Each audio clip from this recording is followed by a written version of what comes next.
taking on Mitch McKee in the blue, and we're going red and blue tonight. That's Pat McKee, Mitch's younger brother. That's okay. They're both beasts, and Pat McKee, Bader, this guy is definitely the GOAT of consolation matches. We were talking about he's won 11 backside matches, but his style is so crazy. Guys, when they get to his legs, he's so hard to finish on. His half from the left side is great. Kysen Terukina, so good from the leg attacks. Right side single is really, really tough. And I'm really excited to see what happens. If Kysen can get in the scrambles, that could potentially ensue from there. We've seen multiple different versions of Patrick McKee throughout his college career, and he seemed to do some really good things and maybe take some head-scratching losses at times to see which version's here tonight. Yeah, and it's always fun to watch with Pat. And there's a shot from Terukina looking to throw it by from the underhooks, and you know, that's what makes McKee really dangerous. He can really wrestle from every position. He can wrestle. He's a really high percentage finisher when he gets to his legs. Reminds me a little bit of Ethan Lezak, his another Golden Gopher. He's good from underhooks, like basically everyone that comes out of the Pinnacle system with Coach Paulson, Lawrence there. And he's amazing on top. You know, yeah, he's got a variety of turns he can hit. And he has just an uncanny ability to find his way on top in pinning situations. So Patrick McKee, one of the more exciting guys to watch at this weight class. Yep, move his feet. Good. See some nice hard pulls, left side underhook. There's a sweep single, but good. This chest strap is a really strong position for McKee. Sometimes he'll go ahead and punch. Now he's attacking that leg, Bader. Yeah, and he's through here. He's going to think cradle for a second. He changed his mind. Has the hands locked, but he's under the shoulder, not around the head. Terukina, they both release, and we're free. Now look at Terukina. He's got to that left side underhook a couple of times. It took that last shot off of getting to the leg, but good defense by McKee prevents anything further than that had to happen. Noticeable size advantage here for McKee. He looks big. Nice high crotch in deep. Looking to double off, attacking, now rolling through his back. McKee, and he's going to come around for two, Bader. Nice little head plant, call it cartwheel, whatever. Yeah, roll through.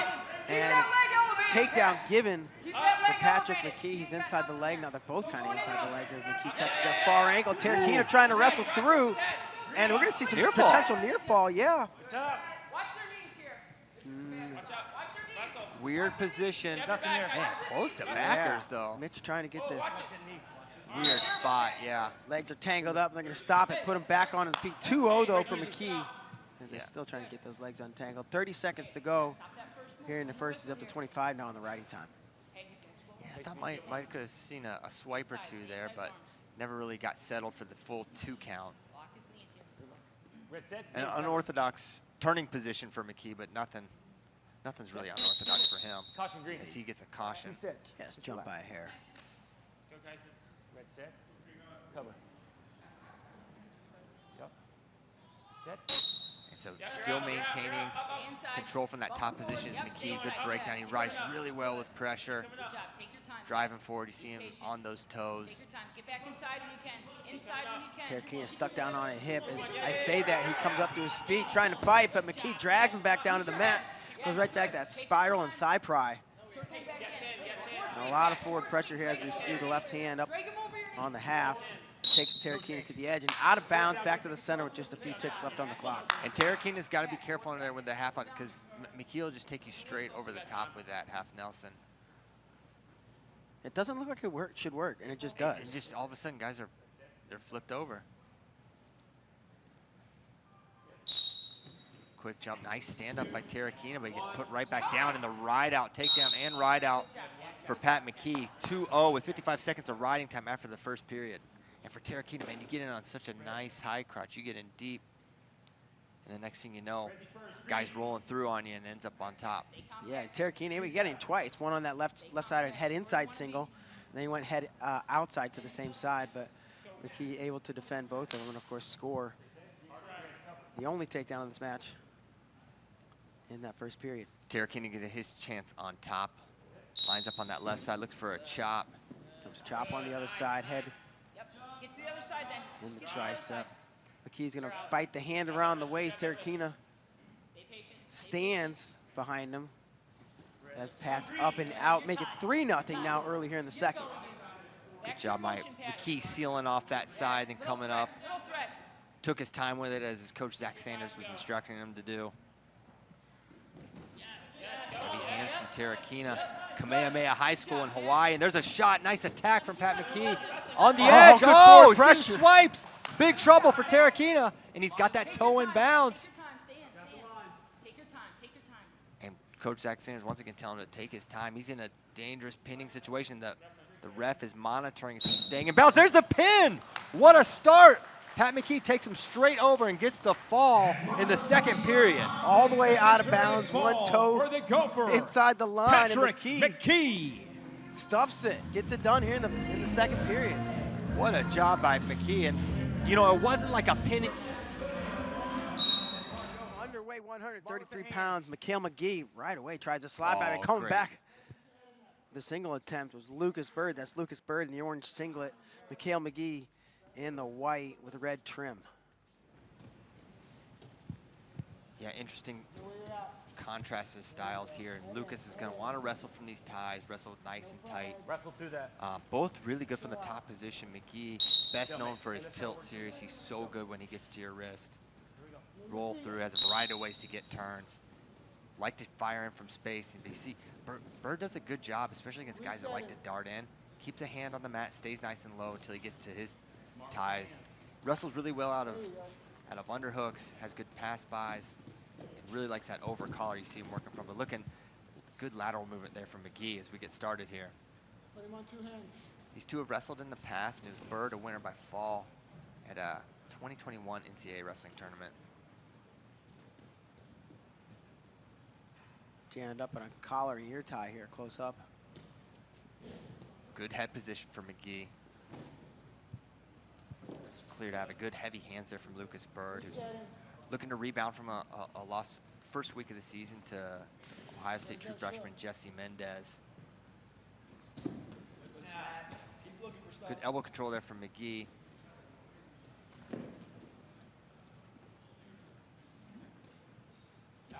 McGee started his career at Old Dominion University before they discontinued their program, and he was able to transfer to Arizona State, and he's had a lot of success there as well. Hard club on the right side for Byrd as they clear again, but getting a little physical with his ties, but nobody really been able to get close to attacking a leg yet. Some matches you're like, all right, this one's gonna get decided on the feet. This one, I wouldn't be surprised if it gets settled on the mat. Both are really good from the top position. 1 minute. Back to that elbow control is McGee. Byrd cornered by Isaiah Martinez. Makoyed, there's a shot for Byrd. Looking back trip. He's close, rolling through, and he's going to get the takedown. All right, let's ride hard here. Yeah, McHale tries to roll through and avoid the takedown, but Byrd traps those hip, winds up on top, earns the first two, and goes right into a claw, excuse me, a spiral on a waist. And here's a spiral on a claw. And he transitions well from both rights. He was in a claw, and he'll go to the half, and he'll go deep waist. He's got a variety of breakdowns, but it all revolves around that forward pressure. They see him throwing that boot in. He kept that toe in for just a second, Yes, he then we realized he got rolled through. He's wisely skedaddled out of bounds. Is that a technical term? That's very technical. It's very technical. Skedoodle? Skedaddle? No, I think it's a skedaddle. Skedaddle, that's what I said. Byrd maintaining control. 25 seconds left in the first period. Paramount that McGee gets an escape, and he does. Quickly, yeah, right then. 28 on the riding time for Byrd. 2-1 the score, 15 seconds to go. And McGee keeps looking for that pass by. He's got to be careful because that's how Bird's been able to get to his legs. 4, 3, 2, 1. First period in the books. 2-1 lead for Lucas Byrd of Illinois as we go to the flip, which goes red. He's going to go under.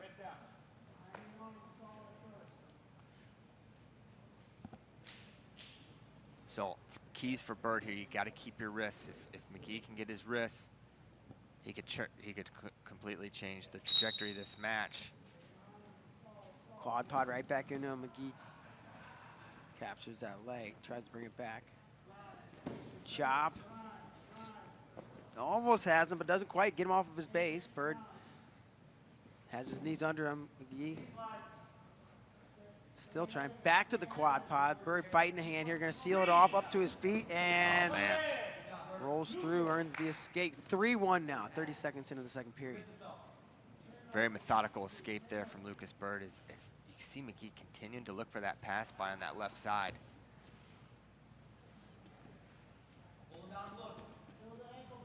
Elbow on the left, underhook on the right side for McGee. And looking for that collar and ankle is Lucas Byrd, one of his go-to attacks from neutral. And as you stated, man, Byrd staying super low. Man, when your hands are on the mat, there's not a lot of offense you can do. He comes under, double unders. And Byrd does a good job because he doesn't hang there for an extended period of time. So you can't hit him for stalling. He puts his hand on the mat, he gets to his ties. Now he's in deep on a single leg. We're scrambling here, Bader. Yeah, McKee comes through, locks through the crotch and waist. Comes to the far side, catches that. Near ankle, yeah. Gonna be the near ankle if they continue that way. Byrd navigating his way through this. Maybe try to pull one down and step over. 30 seconds, still plenty of time, but not all the time in the world.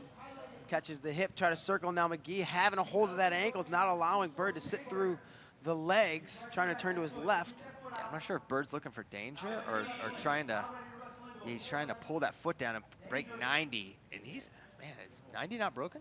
No. They're gonna roll through nothing here. And McGee's in a better spot. He's in on the leg, short time, that's gonna be. Whoa, that was close. I don't think he got it in time. It was That's funny, darn I thought he close. did. Mark Perry's thinking about throwing the brick. He's going to throw the brick. It's funny. You didn't think it was. I thought it was. I think that's how close it was. It was very, very close. So we're going to have a replay situation, our first one of the evening, and this is not. It definitely was a takedown. Was it or wasn't it for the buzzer? But sorry, I cut you off. Well, what I was going to say is, you've got the go behind, no reaction time, rear standing rule, but this would not be one of those circumstances. So was it beyond reaction time? I don't know. There's a split second. If you take a picture of it, he's in takedown criteria, but is that going to be enough? We'll see what the officials determine. I didn't have as close a look at the clock when it hit 0.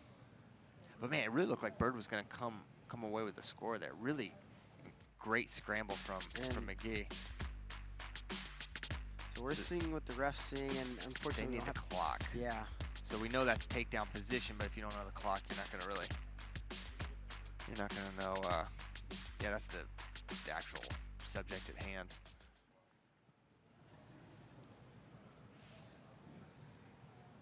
So it completely changes the match if this 2 goes up for McGee.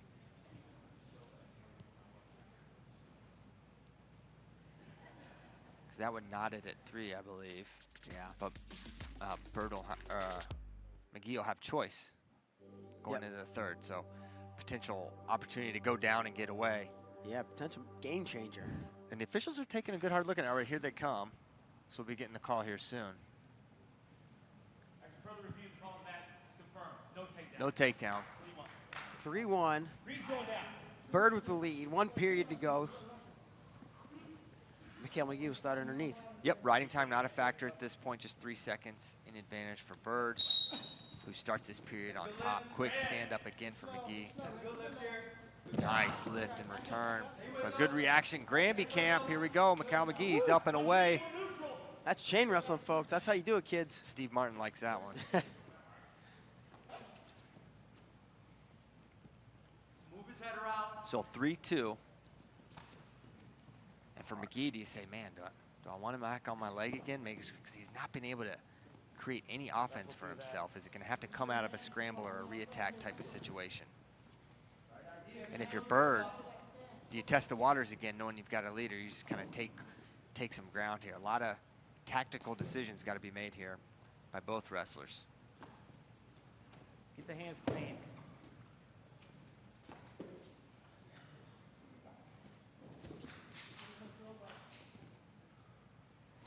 Getting to the ties now is McGee. 1 minute. You're going to see Byrd's always trying to fight back to that underhook. Really strong position of advantage for him. But Byrd keeping his hips all the way away. Way away. Inside the final minute of action. He gets the slaps at the leg, does Byrd, but not a real committed attack there. And I think we're just seeing him keep position, try to take ground, and not take any unnecessary risks. It looks like how he's carrying it. 35 seconds to go. Good stutter fake. Back to that overcaller is McGee. Keep him clean. Keep him clean. Keep him clean. Oh, almost had it. Yeah, once, just past the leg. Stepping out of it, 20 seconds, and McGee has just not been able to open Byrd up. Center. 13 seconds to go. Elbow control for McGee. Byrd circles himself back to the center. No stall warning, so he can evade all he wants. 5 seconds to go. McGee turning it up, but not going to be able to get it as Lucas Byrd's going to take this one 3-2. The takedown in the first period, the difference, Bader. Yeah, and a hair. From the University of Second, Illinois, less Lucas than that maybe away Byrd. at the end of the second period. Looking to score. I mean, my note here, I just said all over the place. It's Great note. It's really true. I mean, it's just like I don't even. There's not a scenario where he's not trying to score, where he's not trying to put your on your back. Yeah, and it's not. I guess it's not just trying to score, trying to put you on your back. It's not just singles and and simple things. Although it can be. This is quite a contrast in styles because Lewan is just as fundamental as they come. So hard to score on. You know, he wrestles really within himself. He's not going to take a lot of attacks, but when he does, he's a pretty efficient finisher. He's solid in every single position. And he's really, you know, he's got a good Greco background. He's good upper body, but Bryce Andonian, there's good upper body, and then there's the ability just to go feet to back, and that's what Bryce Andonian has. And he's got it from a number of upper body holds. He can go overhook, he can go underhook, over-under body lock. He'll rip a head and arm. He really doesn't give a rip, Bader. And we saw that at the NCAAs last year. Oh my gosh, him and Gomez, they should just wrestle once a week. Sign me up for it, I'll watch. That's saving college wrestling. Shout out Terry Brands. As it stands, nothing, minute 10 into the bout. Nobody really pulled the trigger yet. We've seen. Yeah, for leg attacks, Bryce likes to fire a lot from space. He'll go double to single to Lewan's left leg. Wants to finish on his feet. 90 seconds in, 2-on-1. That's probably a pretty good control tie for Lewan. And he goes to underhook, but Bryce is like, all right, let me get my hips in here. So he doesn't mind this position. Good head position for Lewan. Man, you can see why Bryce maybe wanted to move up to 157. He's tall. Big guy. He's tall, he's big. Boom, there's that double from space, comes up. It almost looked like Lewan reached up to fix his headgear, touch his face, and Andonian fired off an attack, and Lewan, he was in on those legs for a second, but strong hip defense from Lewan was able to bring him up into this over-under position we see as they blow it dead on the edge. Just under a minute to go here in the first, and we are scoreless at 157 pounds. Bryce does a really good job of firing off shots from space, and he comes up upper body as well, so he's not always using his leg attacks to finish a leg attack. He's using it as an entry for upper body stuff as well.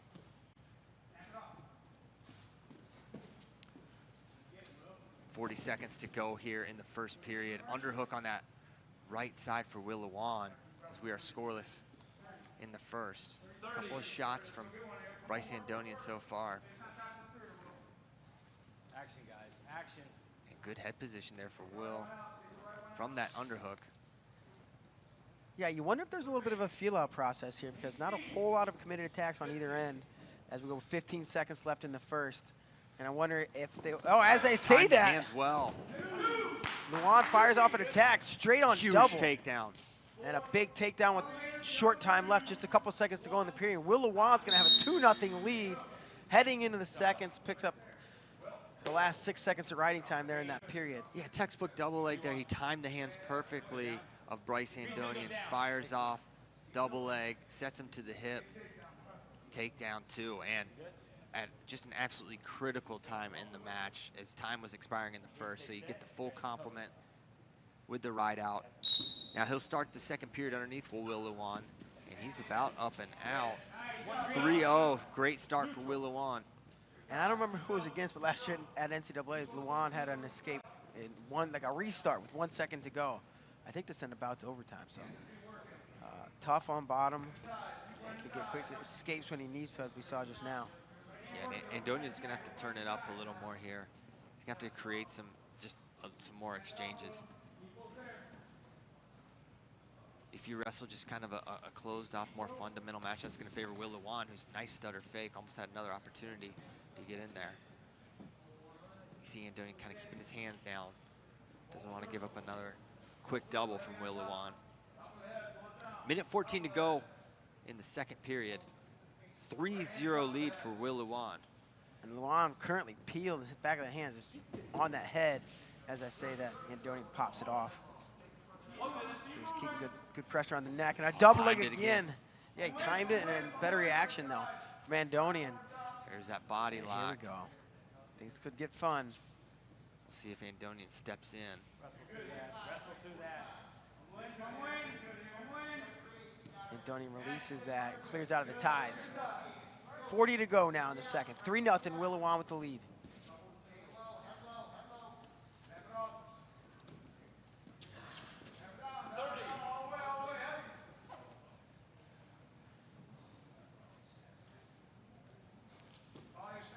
Both these guys come from powerhouse high school programs. Montini Catholic for Lewan is a nice single leg from Andonia. Looking reattacks Lewan, almost had it. Nothing. Great exchange. Short time to go in the second period, 10 seconds remaining. Of course, Bryce Andonian wrestles for St. Ed's, Lakewood, Ohio, Cleveland area as he steps in. Looks for the throw, but time expires and almost gets caught again at the end of the period. But we'll head to the third. Could be Andonian's choice. Got to figure he's going under, and he is.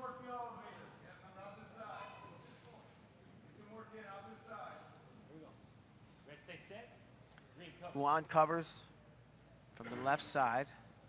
He goes chop right away. Andonian up to his feet quickly, and we're going to see an escape equally as fast. Shooting right away is Bryce Andonian. Lewan in good position on this front headlock. He tries to run that leg down, circles behind, lost it for a second, but he's got a rear standing, changes to a double. Andonian, nice job squaring up, gets that left side underhook shallow, and able to fight that one off. Man, Lewan was really driving, and the second that Andonia kind of squared up, he's like, oh, let me not pressure in this over-under. Oh, throws it by. Body lock for a moment there, but I don't know if he thinks better of it or if Andonia fought it off. Maybe a little bit of both. Now Andonia fires up, and I got to the leg. And again, Lewan just so tough and solid in his defense. He fights that one off. A lot more exchanges in this period. Looks like Andonia's gonna need a couple more to crack the defense of Lewan. 1 minute. Last minute. Takedown necessary. Takedown right out at this point for Andonian. And for Lewan, he's done a lot of great work here. A lot of attacks. The double leg, so far the difference in this bout.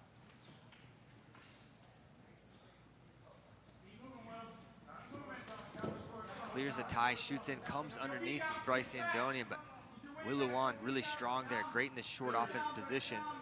Now double unders. Keeps that head buried underneath his. Good position. Andonia finally gets his head free. 20 seconds to go. Bryce Andonian's gonna have to go. He's taken that attack several times. Lewan, successful, defended every time. Finds himself on a leg over near the edge, and we're on the carpet. They're gonna go out of bounds. 7 seconds remain. Jared Hott says, look for a misdirection attack. We'll see if he can fire it. He's running out of time here. He's running at him with those double overs. Lewan can evade, and evade he does. 3-1 win for Lewan of Michigan. Your winner at maintaining that number 2 ranking at 157. For Michigan's Lewan.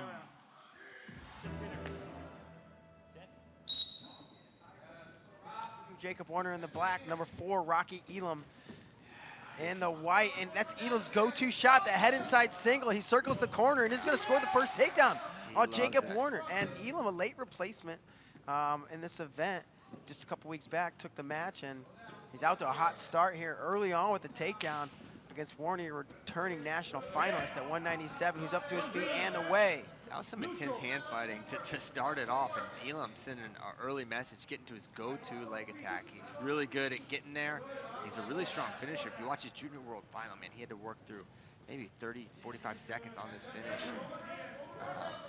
a little quicker there against Warner. He went right into Warner's wheelhouse, which is, you know, his defense, his hips are really, really strong. He gets a lot of, he punishes a lot of leg attacks because he can break the lock and run behind.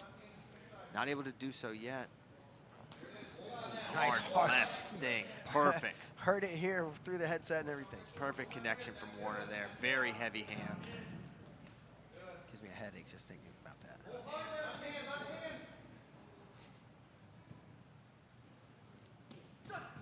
Hard snap, man. Rocky really hand fighting hard with Jacob Warner, who's a great hand fighter.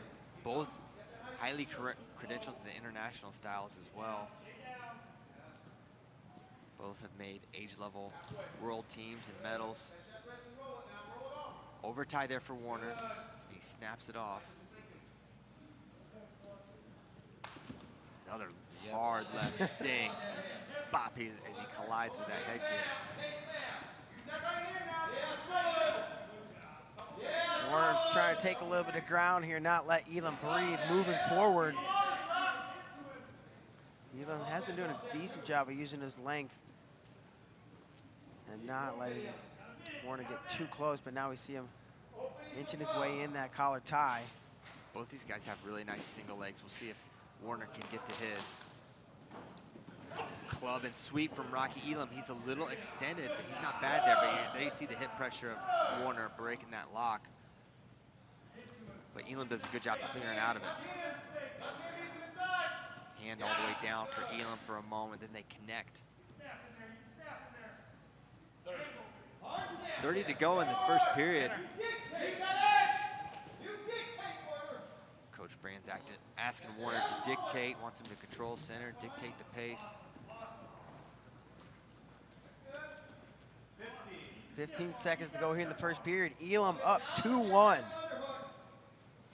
Elam cornered by Coach Brian Smith, Don Bradley, Ryan Morningstar, and Tom Brand's in the corner for Jacob Warner. First period in the books, 2-1 for Elam on the strength of that quick single leg and finish. Red. Red's down. He's going to go under. 2 sets. You gotta stay set. Warner put himself in the NCAA finals with a clutch tilt of Stephen Buchanan in the NCAA semis. Wait on, that's me. Gotta jump. Hey, you gotta stay set. You're gonna go against Elam on that one. A similar turn would be huge for Warner if he can get it. Good seal by Elam. He's up, but he's not away. Nice job staying on him. This Warner, they go towards the edge, keeping his toes in, but they will No change. Red down. drag out. We'll come back to the center in just 10 seconds off the clock.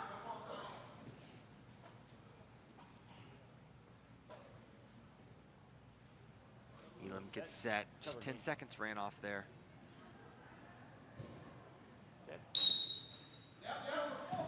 Double thigh pry to get it started and locks around the waist as Warner lift and return. He gets the breakdown in the edge of the mat, and they're about to go out of bounds. And he's trying to hang the toe. He can't for too long. 1:38 left in the second period. Let's stay in here. Let's try to work it. Stay in here. It's a long road to a ride out when you're doing these little 10-second increments. A break down the middle of the mat would be huge for Warner if he can get it. For Elam, I think you just keep doing what you're doing. At some point in one of these, you're gonna free yourself. Oh, this time they're back down to the center of the mat. Doesn't have him on his belly or on his hip. As Elam back up to his feet, now he's away with the escape. 3-1, Warner right in his face. So 3-1 now the lead for Elam after he gets that escape, hard earned. You see that over tie snap, but it kind of pulls Elam in. He's in a good position, but Warner's on the edge. It's gonna be really tough to finish. As Warner looking for ankles, maybe a drape position finish, but Steps over with his knee because his ankle's tied up, does Elam, but now he's a little crunched up.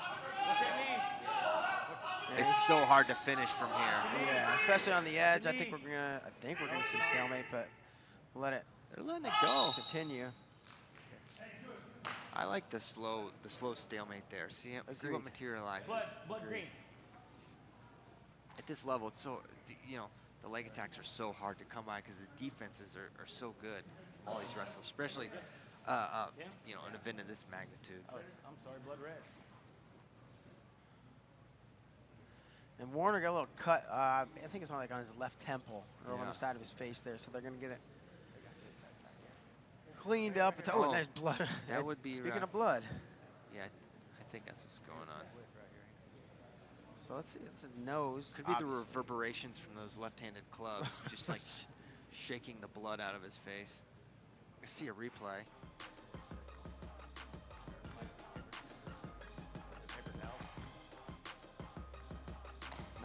He gets clocked there, but I don't think he's elbow. bleeding. I think Warner, or maybe that was. I saw the blood on Warner's face before I saw the blood on Elam's nose. So maybe it was nose blood on the face of his opponent. Thanks, Coach. So we got back-to-back big boys here. We got Warner Elam and then Kerkvliet Cassioppi on deck. Yeah, a couple of great bouts back-to-back. Well, up and down the lineup, really. Let's be honest. All right, we're cleaned up and back underway. 44 to go in the second period. And these two collide in the middle of the mat. You see the sweat flying off these guys. Dripping. I think that's Warner. I think he's got that Marinelli glisten going.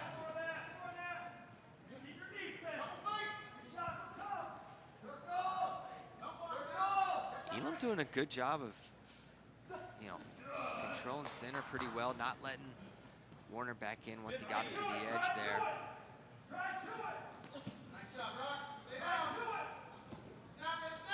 At 197, one of those weight classes, you know, Max Dean's the man there until proven otherwise. But there are so many great guys at this weight. These two are two of many guys that think they've got a chance to win a title at 197 pounds this year. Yeah, it should be a really fun weight this season, especially in March. Keep working, guys.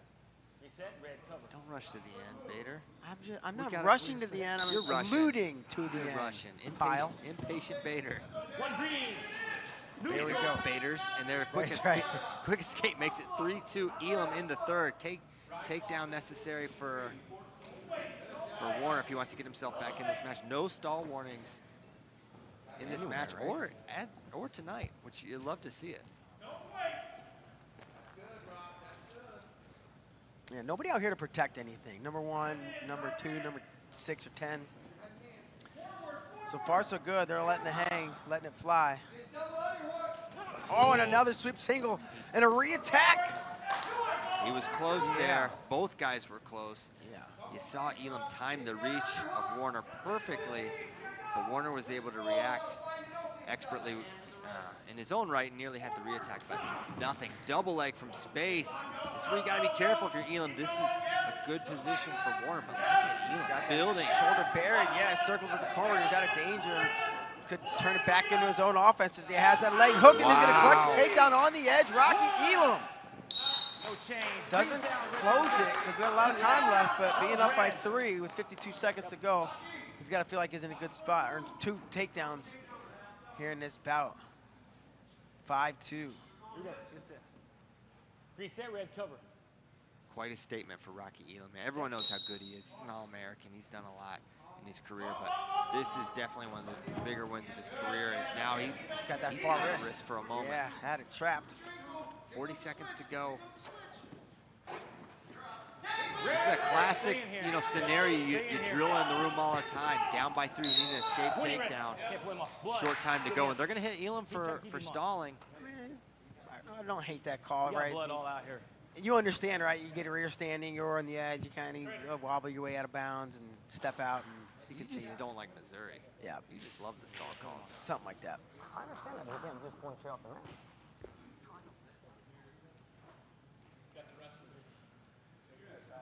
Oh yeah, more blood out of the nose of Rocky Elam.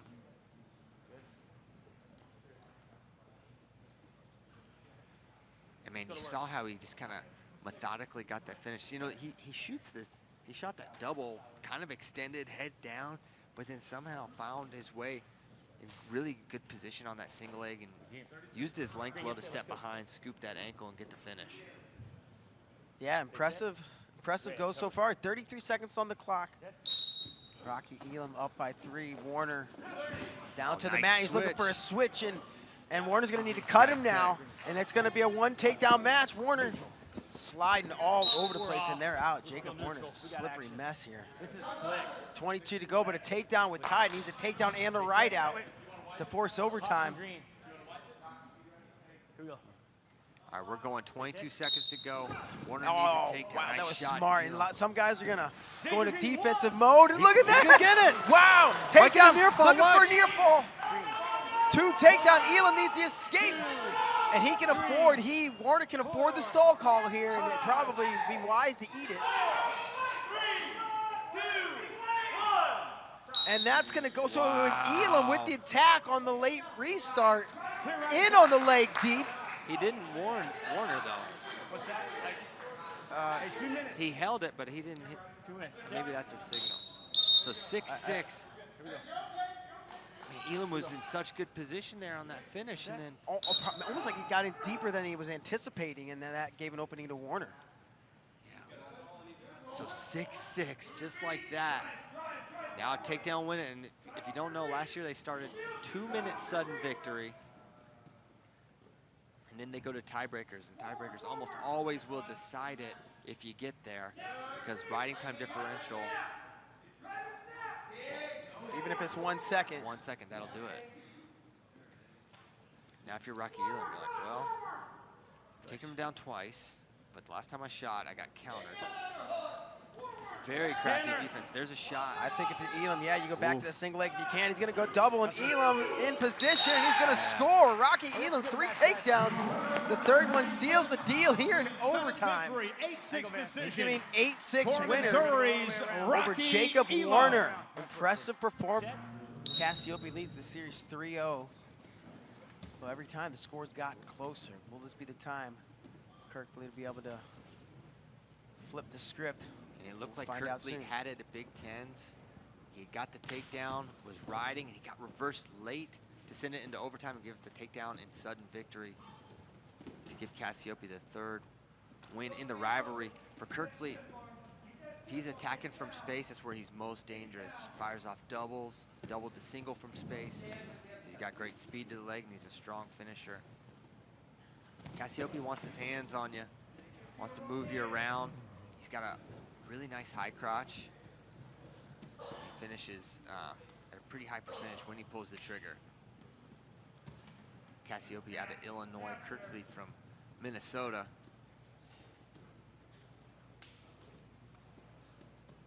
Both guys put on some good size in the offseason too. Cassioppi turned a lot of heads last year when he had really slimmed down considerably. Keep those hands clean. So far, Cassioppi able to get to the ties a little more consistently. In the tie-up, you'll see Kerkvliet does a good job of controlling wrists.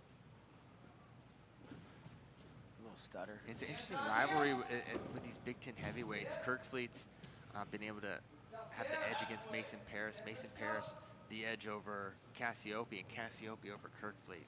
An interesting triangle there, and I'm curious if we'll see any changes in that those rivalries this upcoming season. We'll learn a lot tonight. There's a double from space. Wow. Great finish. Really smooth takedown from Greg Kerkvliet. Work on the edge. Russell on the edge. And he's so good from space, and he gets in so deep with such force. There's not a lot of opportunity for his opponents to defend, but this is not uncharted waters for Kerkvliet. You remember in the duel of Carver Hawkeye, Kerkvliet stung him with a similar leg attack. No change. Cassioppi proceeded to ride him really well. And then similarly, it was Kerkvliet with a takedown advantage at Big Tens. Cassioppi was able to find a way to win. So Kerkvliet knows that he can't rest on his laurels after getting 1 takedown. Thigh prod on the left, throws Leg the leg in. in on that side. Okay. Scoots off just a little bit, or scoots off, falls off, whatever you want to say. Cassioppi catches that hip, but Kerkvliet kind of anchors himself back up on top, catches the far ankle, and This is different. Improve. Good spot here. And good pressure too. He's got the leg in. He's controlling the far ankle. Probably looking for Cassioppi to step that foot up. Cassioppi's no fool, because if that foot goes up, it could be a far side cradle. But good job by Cassioppi, up and out, as riding time hits exactly 1 minute. So 2-1 the lead for Kerkvliet. So in the duel, it was Cassioppi was able to ride well with that double thigh pry. At Big Tens, it was a great little elbow roll off the thigh pry. He was able to get the reversal was Kerkvliet. So we'll see the top-bottom tactics as we head into the second period. Kerkvliet's choice, he's going to go under.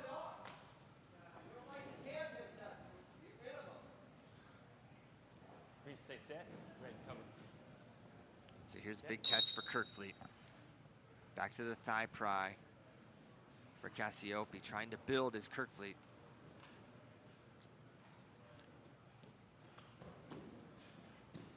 Trying to step up his. What if Cassioppi threw a leg in? That'd be crazy. He doesn't, well, doing a good job though. Kerkvliet looked like he was almost out up to his feet now and is out. Yeah, nice work from Kerkvliet getting up and out. 3-1 now the score. Kerkvliet in the lead.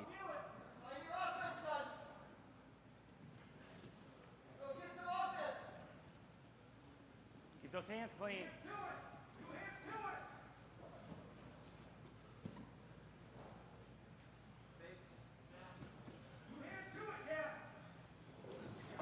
High crotch, in deep, good sprawl though by Kerkvliet. Shoots him off the mat, out of bounds. There's gonna be a stall warning.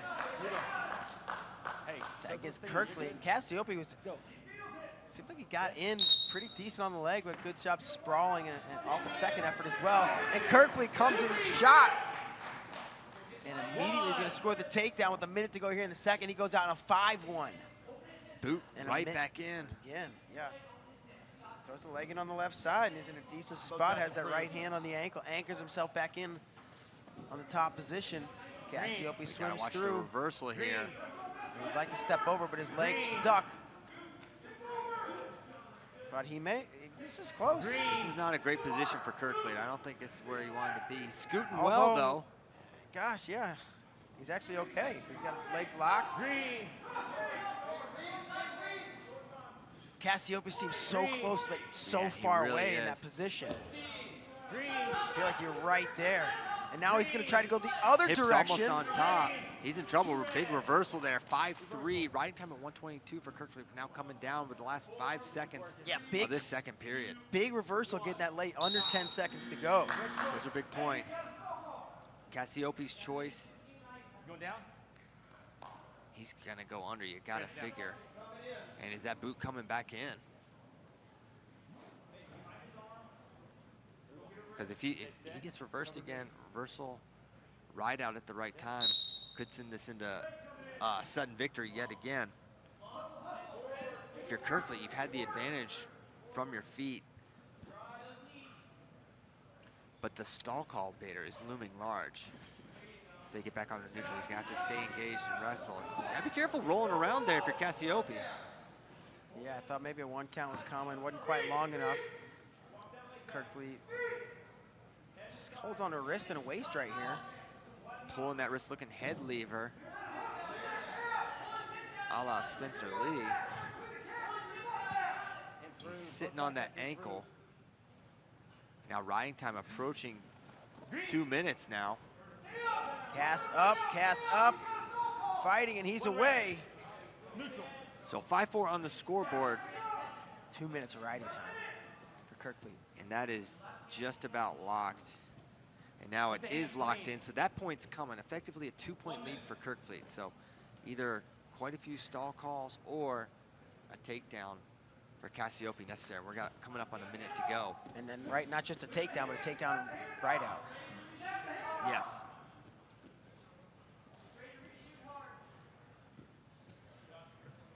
Cassioppi not being able to get in deep, and as I say that, he fires off an extended single. That's trying to step up. He's getting in good position. As deep as he's been, tries to cut it back. Kerkvliet's,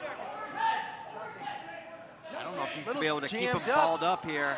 This still seems like a good position for Cassioppi. Now he pulls up. Oh, nice job by Kerkvliet. Wow. Pops ahead to the inside, throws both hips down that head, and he looks like he may circle around and score a takedown here, and he does.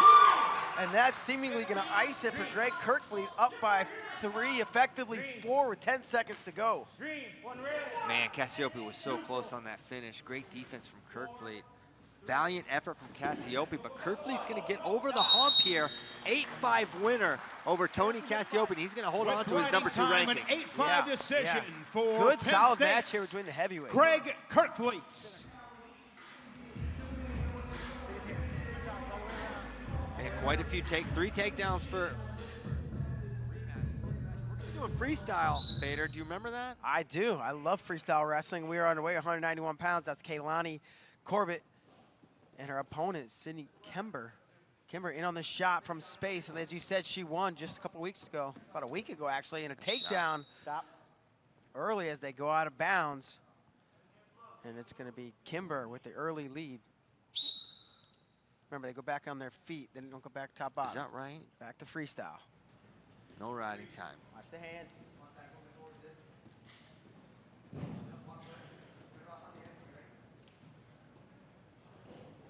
Corbett ranked number 1 in the NAIA. Kimber, number 6 overall women's college pound-for-pound rankings as she takes an attack here. Oh, pancake. Yeah, pancake action, circles behind, over-under position. Kimber's won collegiate titles in 2020, 2021, and 22. 2-time team champion for McKendree. Corbett placed 3rd at NAI Invitational in 21. Won the title in 22 for Lyon College. Red zone. Nice shot, head inside, trying to come out the back door. Good defense, though, by Corbett. Tight to the leg, though, has that shoulder buried. She can get her left arm around the waist or split the legs as she did. She's going to get the takedown, and she does, 2-0. As we come back to the center on our feet. Back where she left off.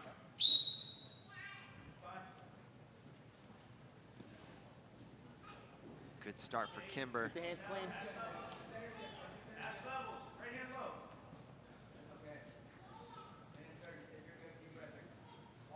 Fingers, fingers. Forehead to forehead for a moment there, then they break out of their ties, minute 15 to go.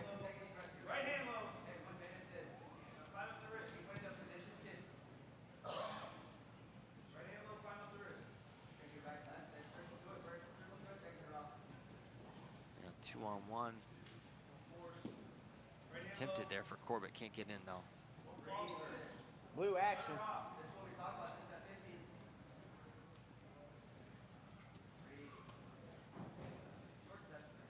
Taking a little bit of ground here. Kimber. Pulling a 2-on-1, but it cleared out immediately by Kimber. Forehead to forehead they go. 36 seconds remaining. Blue action.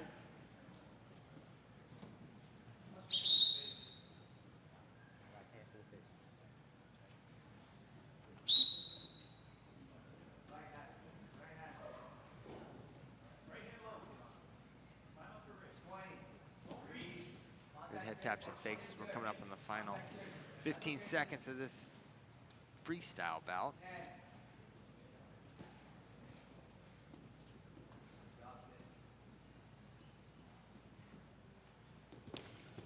Double leg attempt, can't get in though. Yeah, tries to change her level and go, but good defense there. First period in the books, 30-second break, and we'll be back out for the second period between Kimber and Corbett. It's a 4-0 lead so far. Yeah, pair of takedowns by Sydnee Kimber.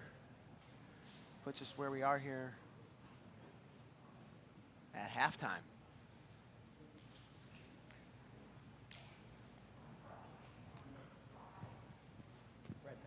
Come back, take a look at that first takedown as she chases the ankles. Yeah, she locked the leg out there, straighten that knee, able to get that finish now. We're back underway, second period.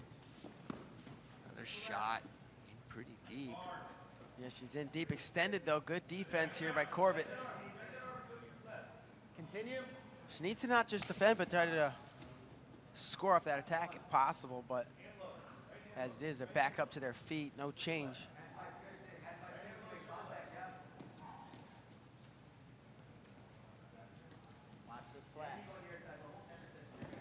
Good single leg.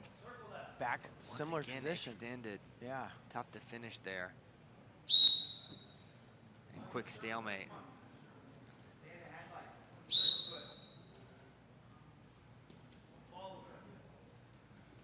More head taps. She finds her way now in the ankle. This is a little better position. See how she tries to navigate the finish coming out the back door. I think she's going to be jammed up here. She's been caught underneath. Though she'll be able to get height and sit to her butt. Come out the back, maybe. No, she's resigned to the stalemate, and stalemate they do. 2 minutes remaining. Center.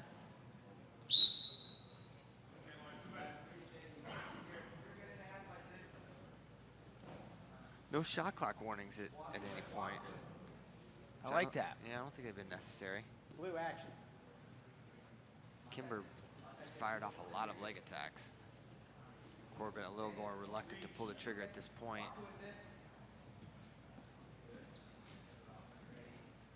Blue attack. Same shot, same side, Same position. Yeah, too. same scenario. Really, just caught underneath. She's able to get to that leg. You almost wonder if Kimber. Nope. Yeah, for Corbett, you gotta change up tactics here a little bit. Or, I mean, you know, it's easier said than done because she locked her to the crotch and tried to take her through, tip up an exposure because you're kind of sitting on top there. Kimber's been unable to score from that position. We'll see if it happens again.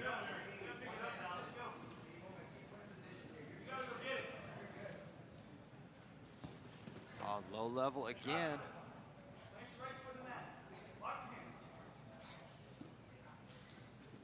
And similar situation, and Kimber just gonna probably hang on to the foot now. Almost losing it. She's got to hang on. She does. Gets the toe. Center.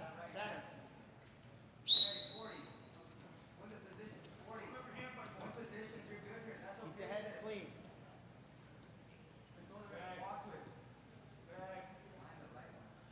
35 to go, so a scoreless second period. 2 takedowns in the first for Kimber is what we have. 4-0 the score here. Same shot. But now this time she may be able to score because she get her left arm up or circle to that right side. And they're saying exposure there. And there's the finish with 16 seconds to go. 6-0. This one's all but done. The result will not change from their last meeting just about a week ago. Sydnee Kimber gonna win this thing. She blanks her again, Your winner 6-0. with a 6-0 decision. Blanks her this time. From McKendree University, Sydnee Kimber. Kimber, your winner, our first women's bout of the evening. Okay, folks, here we go. 170 pounds, women's freestyle. Yelena Makoyed in the red. She is a hammer. She's your #2 pound for pound women ranked wrestler in all of Deep on that single leg. college women's wrestling. And yeah, she's got the single leg up in the air here. Nice job. Sits her to the mat, and she's gonna pick up 2. She's got those legs split. She's gonna look for some. She's still got that bottom leg lifted. Could she get some exposure here? She lifts Close. and nope, I don't know if I broke 90. It was close. She's gonna go back to a power half. That right leg's shallow. Continue. Tough on the head, but good job from Lee fighting underneath there. It's just a lot of pressure. Makoyed, not just elite collegiately, she made Final X this summer, making waves on the senior level now. She's looking for a turn, my gracious. Yeah. And now she's gonna get the exposure. She's got 2. Could she inch it back into a pinning position? Maybe not yet. These 2 wrestled in 2021. It was a pin for Makoyed. Trying to get another dominant win here. Yeah, she's against Lee. She's off to a great start, up 4-0, takedown and a turn, a lot of time on top. But the turns were so close that it really didn't merit, letting it back up. 4-0 now. Nice little club on the left side. Comes with an underhook on the right. Does Lee.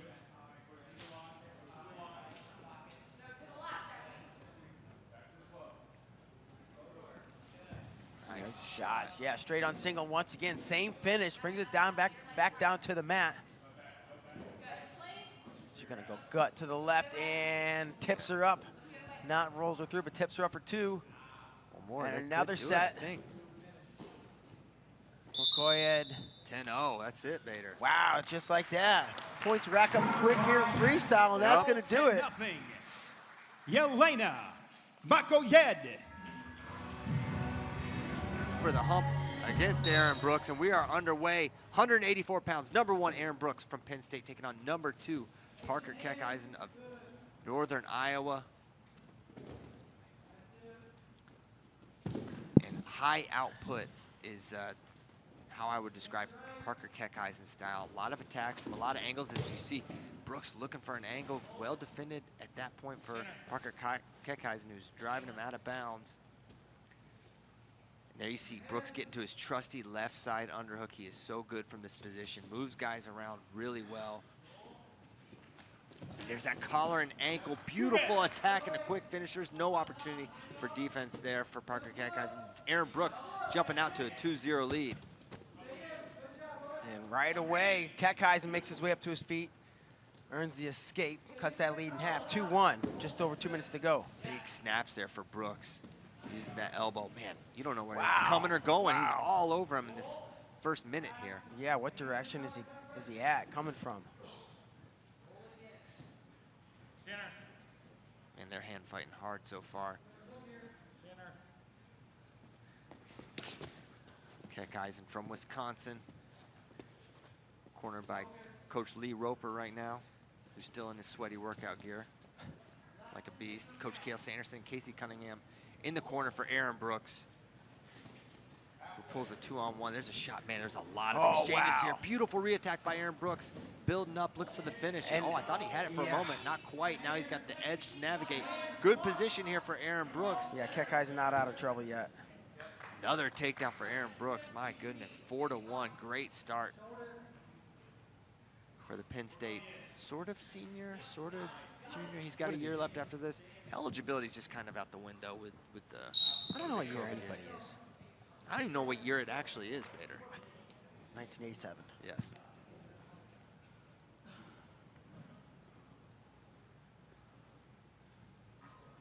So 1:04 to go in the first period.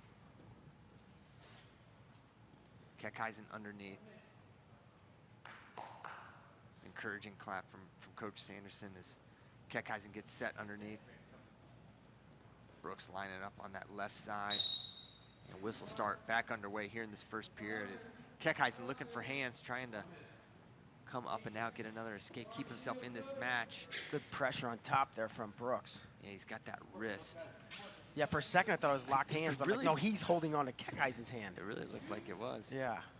Does the ref not see this? Oh, wait, I'm an idiot. Be nice to my friend Bader. All right, sorry. A quick escape there for Keckeisen. Makes it 4-2.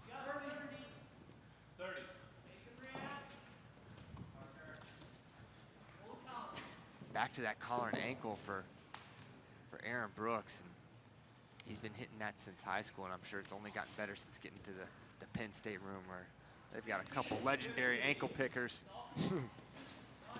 including that guy in the corner, Coach Cale Sanderson. There's Keckeisen firing off another attack.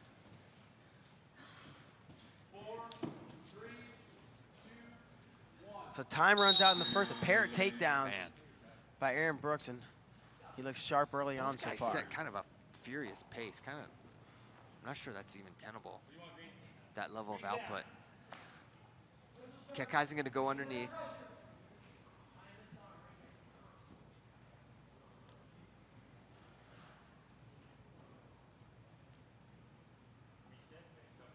Keckeisen set as he goes underneath. Brooks lines up. He's got 50 seconds of riding time to his credit, but Keckeisen another quick escape, making it 4-3 on the scoreboard. It's only a 1-point bout, but he's going to need, got to figure at least one takedown to get himself back in this match. And you notice Keckeisen's got is that his right or the right eye I think has, maybe his left eye has a black eye. One. Yeah, he's been around for the last 2 days. I don't think I saw that. No, it's new. It's fresh.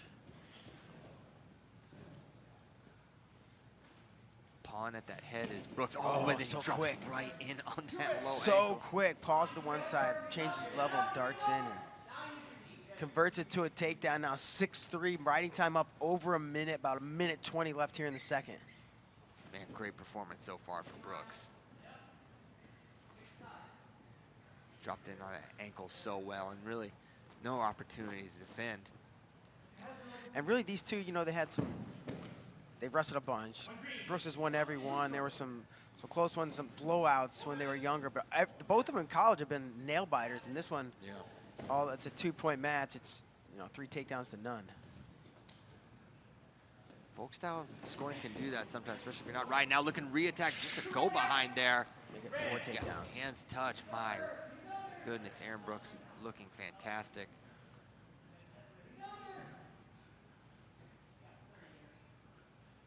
And as great as he's been his entire collegiate career, this is close to like a signature performance for Aaron. In terms of dominance, he's won a lot of matches. You know, his match against Miles Mead in the finals was really impressive because he had lost that match 10 days prior. But man, 4 takedowns against someone like Parker Keckeisen definitely sticks out.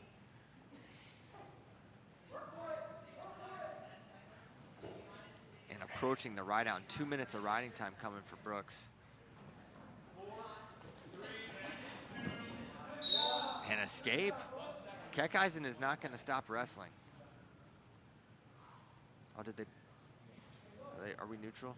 I guess 1 so. second to go.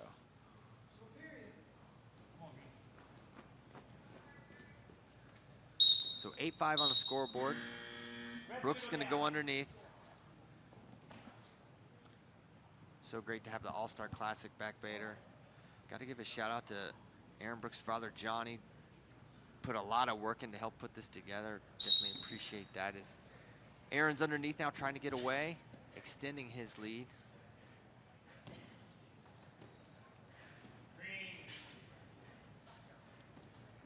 Brooks has hands and he's away. 9-5 on the score, but riding time at 152. So potentially a 5-point lead for Aaron Brooks. I mean, at this point, you're thinking, I mean, major decisions not out of the realm of possibility. No, and the thing is, look at Parker. He's not stopping. He's going to continue to wrestle, which means things like this can happen. Beautiful re-attack. You know, all the motion from Parker. The timing of Aaron Brooks, he just gets the legs, and as impressive as anything, not just his timing, but the finishing. His position is so good when he penetrates.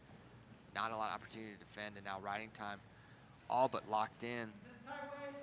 He's up by 6, 7 with the riding. Yeah, an escape takedown. Escape takedown would do it. Escape takedown ride out. Could make it a major decision. 1 minute to go. But you said Keckeisen will not back down. No, he he's will not not. stop. Look, he's still coming. And it's absolutely admirable.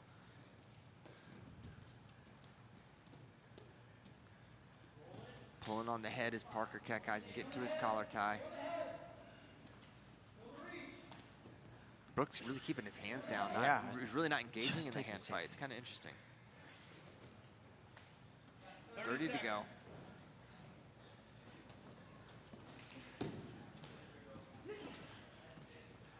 Shot from Parker. And Coach Cunningham says 1 takedown for the major. So they want to see him push for it. 13 seconds to go. Keckeisen with the shot, looking to finish his best attempt of the match. Got to get to your belly if you're Brooks there. The takedown at the end, but apart from that, a great performance by Aaron Brooks as he's going to take this one 12-8 with that riding time point locked in. You got to admire Parker Keckeisen's hustle. Effort was there, but man, Aaron Brooks shows why he is one of the best in the country, regardless of weight class, Bader. Okay. Fantastic artist. Here we go. Matthews in the blue, Alirez in the white singlets. And we're underway. Excited for this one. I mean, it's a contrast because you got this with Andrew. He's going to shoot a lot. Great leg attacks. And what you have with Cole Matthews is incredible defense, leg defense. He'll dive over the top, double ankle, far ankle, dive rolls. He's got a lot he can do. He's solid from upper body. But for Andrew, it's pretty simple. He's got great leg attacks. He's a strong finisher. And that is why he's ranked number 4 in the country. It's why he wins a lot of his matches. And when these two wrestled in freestyle, it was a dominant 11-0 win for Alirez on the strength of those takedowns. But that was a couple years ago. And what we've seen from Cole Matthews is incredible improvement. So you can't put but so much stock in that matchup. And I asked Matthews about that. He said, hey, did he get out freestyled or he just rolled? He said, no, man, he just kicked my butt. Hey, Yeah, know, he that's what happened. Yeah, and it made no excuses. But like as you said, it's a couple years later, and Cole's made a big jump, or several big jumps. Yeah, you know, starting last year, he was ranked 17th in the country. Starting this year, he's ranked #1. That's pretty good. It's amazing. And Alirez, you know, talking with Coach Nickerson and Andrew, his favorite style is freestyle wrestling. And he sacrificed that this summer. Didn't try to make any world teams, didn't train any freestyle, just to focus on folk style because he didn't get on the podium yet. And that's his goal. He wants to do. He's in college. He says, that's what I need to focus on. So Coach Nickerson says he's as locked in as he's ever seen him. He's had a great start to the year. He had a pin in his previous match.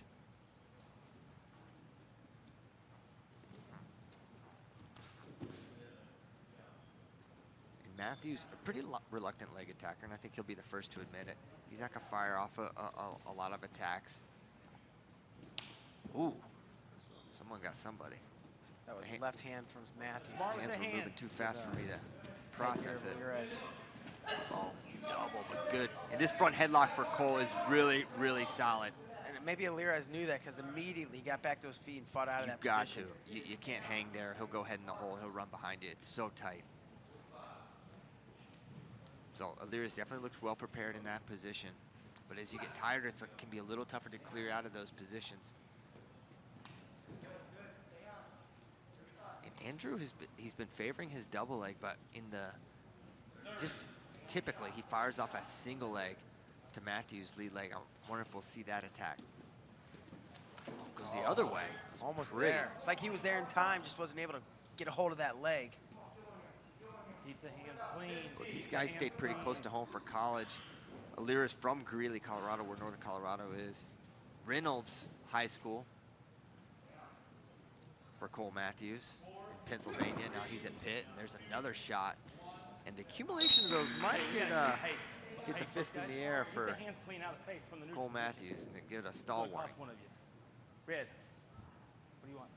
Cole's choice, he's going to defer. Ready first, green. Green's going to go down. Alirez going to go underneath. Wait on me. Green set. Red cover.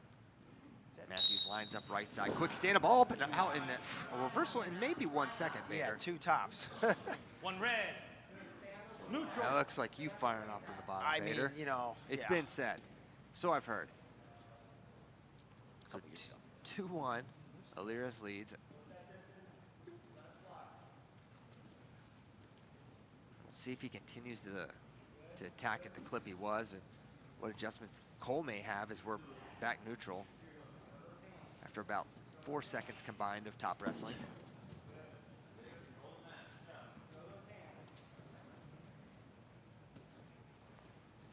And you see Alirez go side to side, level change, and Matthews just like, a lot of guys will stutter or get out of their stance and reach just a tad there, but for the most part, Cole Matthews just staying at home and not reacting to the movement and fakes of Alirez. And you see him looking to drag. 1 minute. Matthews pulled one of the bigger upsets at NCAAs last year when he took out Sebastian Rivera of Rutgers in a crazy match.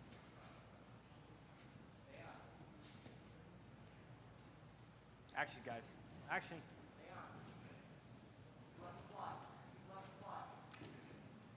Match really been wrestled so much from space. Now they're connected after the shot from Alirez. Surprised Cole's not trying to tie him up a little bit. Yeah, the rest Fires in deep, and there's the warning against Cole Matthews. We thought that might be coming.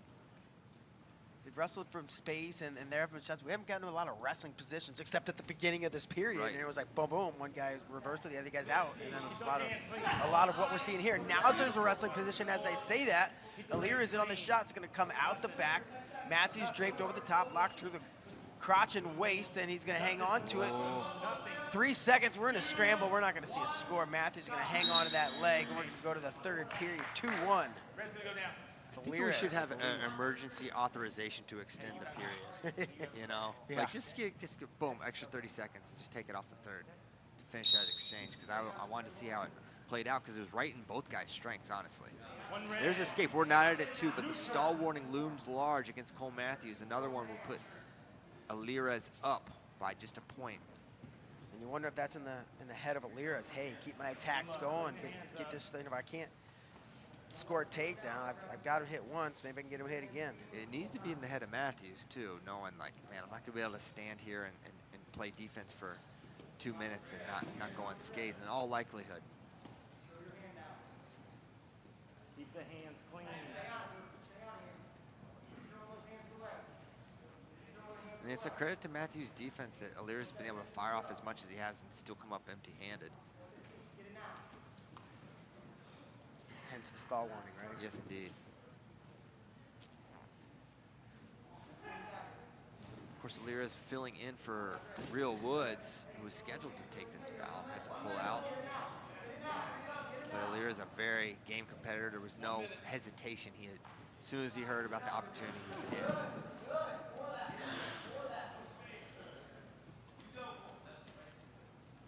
And Alirez kind of gets hands to the face a little bit, and there's the warning. Oh, wow. Yeah, normally you get a warning there. Yeah, I would have liked Oftentimes, you'll see they'll stop it for potentially. and say, hey, keep it out of the Because remember, it basically ruined an entire season, the hands to the face. Yes. It broke coaches' brains. It broke refs' brains. It was a terrible fan experience. And so then afterwards, they said, you know what? Yeah, our bad on that rule. So what we're going to do is we're going to say it's actually potentially dangerous. We're going to kind of warn them, and the next one's a point. That warning didn't come. So now I'm a little confused about the process. I didn't think it was brutal or over the line. It's something that happens. So we got to go back and actually see the, so we're going to see what the refs are looking at. Now, if the question is, were the hands in the face? They were, but the real question is, should that be a point? And I thought the rule clarification was that they get a warning first. I wonder if there's some kind of verbal warning we didn't hear. So I can't see what the refs are looking at. Oh, here we go. That's good. That's to the side. That's for sure to the side. No way. No way is that a point. You cannot give. I mean, you cannot give this point. I need an emergency authorization, Bader. All right, I'll make sure they change it, Christian. After further review, the call has been reversed. No hands God. to the face. Thank you, We're Mark. still neutral, You're welcome. 2-2. That was big. Here we go. Okay. 2-2. Man, in a match like this, a point is so huge. There's a shot attempt from Cole Matthews, fires that single leg. If he gets in, he's a good finisher. Just has not given himself an opportunity to get in at this point. 30 to go now. Deep single leg. This is his position. He loves to come out the back door, but this is where you'll see Cole. He's got the lock, but he'll also go double ankle scramble. It just depends on the scenario. Now trying to sit the corner here is Cole Matthews, but gets his head under. Good job by Alirez, improving his position, Bader. 10 seconds. This is a cool little scramble to finish the second off in the scramble. Going to finish off the third in the scramble. Will there be points? I don't think so. Overtime. I love it. 2 minutes, sudden victory. Remember, we're all square except stalling. Cole Matthews has a stall warning, so he's got to remain vigilant. He's got to get offensive. He's got to avoid the edge. There's a shot, looking go behind. Tried. Good recovery from Alirez after taking that shot. Matthews with an underhook now. They're saying, Jason. Coach Nickerson saying, clear that hook. You do not want to be in that position. Cole Matthews has good upper body skills.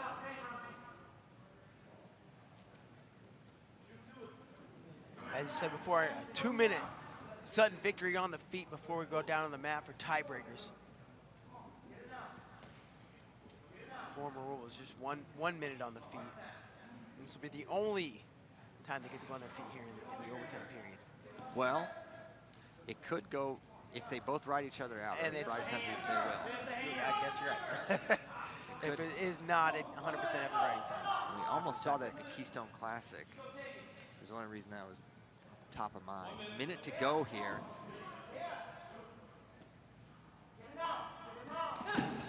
You think it's going to be the offensive initiator or counter? And right now, Alirez in. It's in a decent spot. Alirez is good going to look to spot. score this, and it's going to be Alirez with the takedown. And the victory, 4-2 in overtime. 4-2 at 141 pounds from Northern Alirez Colorado. gets the Andrew opportunity on Alirez. short notice. He's made age-level world teams, and we are underway, 143 pounds. Boyd in the black, Nwachukwu in the red. Good position here. Both ladies. Nice hard club to that underhook for Nwachukwu.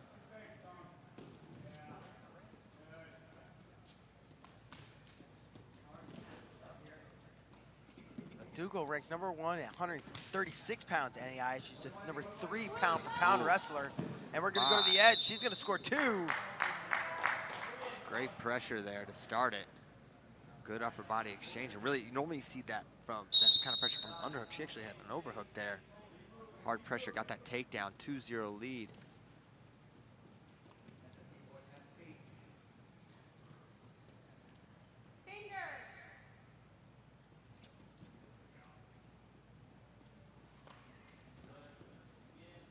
Club and underhook attempt there for Nwachukwu.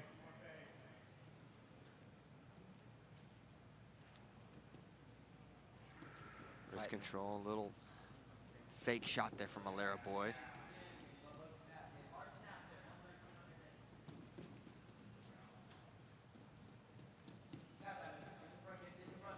Now underhook for Alara Boyd, hard, but it's the overhook for Nwachukwu. She's pressuring in hard.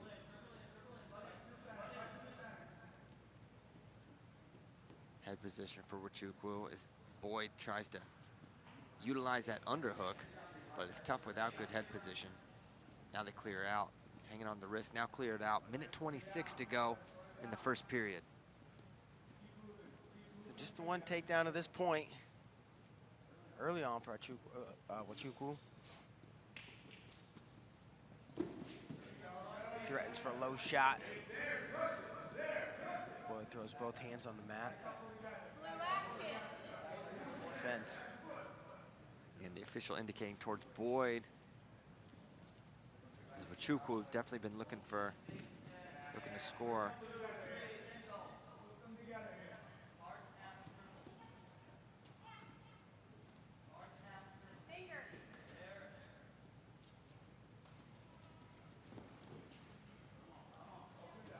Headgear way Down the bad face. for position for Boyd, and a step out for Nwachukwu.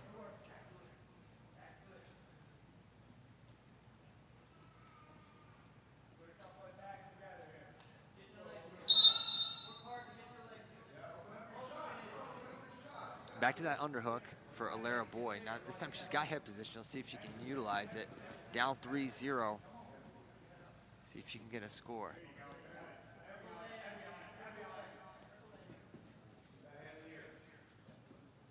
She's got good position with that underhook. The elbow's high, and she's trying to march her around, and Boyd, a step out here would be a pretty big way to end the first period, but well defended by Nwachukwu. And that headgear is continuing to be a problem. Again.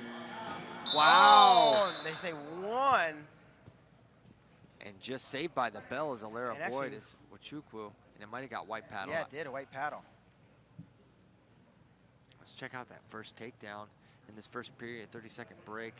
Just hard pressure with that overhook, and Boyd kind of tries to utilize the underhook, but unable to do so. 3-0 lead for Nwachukwu of Iowa Wesleyan.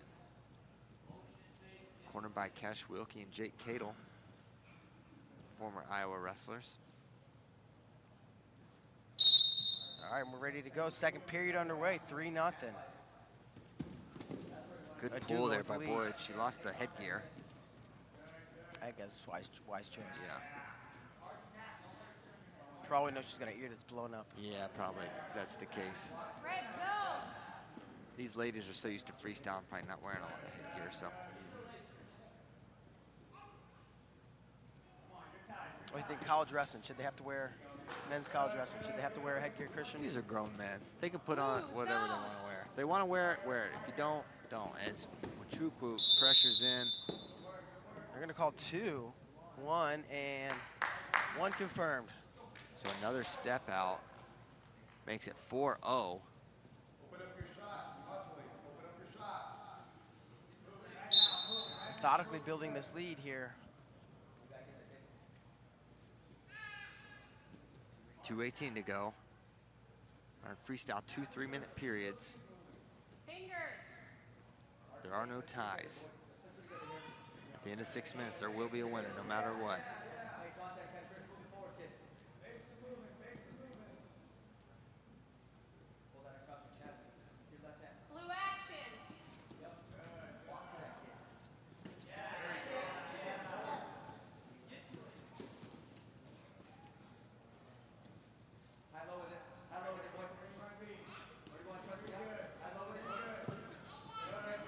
Underhook for Boyd. She's not been able to work off it. Stepping around. Thought she was going to try to throw. Man, it seemed like she had a mind to. Boyd able to clear out of it. 90 seconds to go.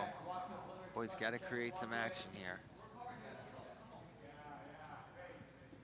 There's a shot. Boyd. Oh my. She's going to get pancaked and thrown by, at least not to her back. They're going to offer 4. That's going to be confirmed as 2. Yeah, she did not land in danger there, but a really nice counter. Yeah, now she's working on a high gut, or she was. This one's gonna get blown dead, back to their feet now, 6-0. Adaugo with the lead.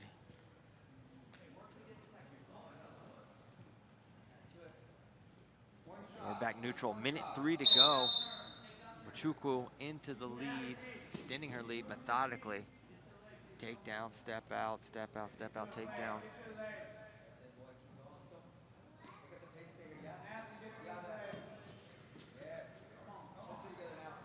Really strong position as well. Very complete wrestler. Boyd's been able to get to that underhook kind of consistently, but I think a little bit of a trap there as Nwachukwu so comfortable with that overhook. Double leg comes up underneath. Nothing doing though. 30 seconds to go. Under 30 now. Yeah, Alara Boyd's going to need to find a feet to back and ultimately probably a pin. Yeah. To win this bout, or a feet to back and a couple turns. A lot of stuff. Take down the lace, but 10 seconds to go. Those options are dwindling.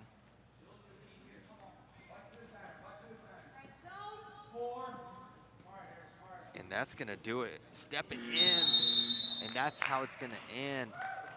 Nwachukwu going to be your winner here, 6-0 over Alara Boyd.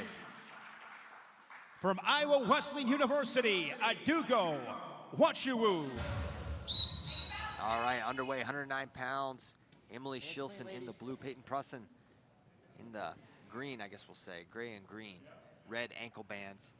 Last freestyle match of the night. All NCAA folk style after this.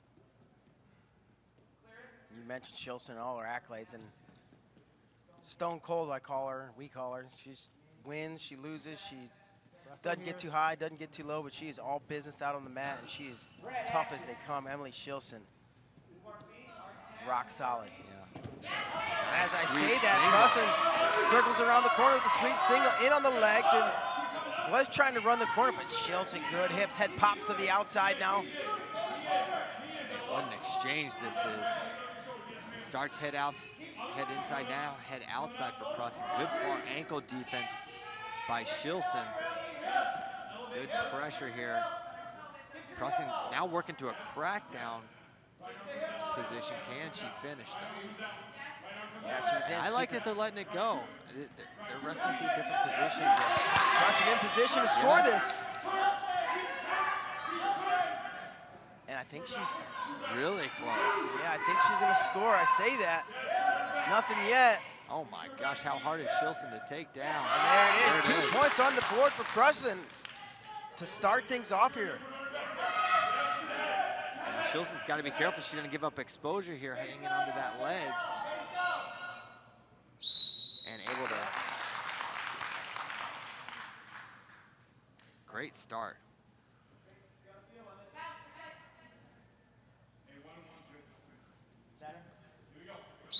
So great start for Prussin. I mean, that single leg was clean.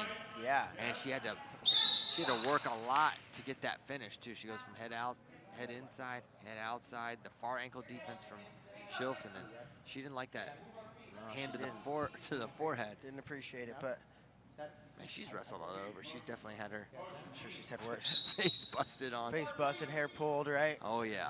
Stuff happens, especially international wrestling.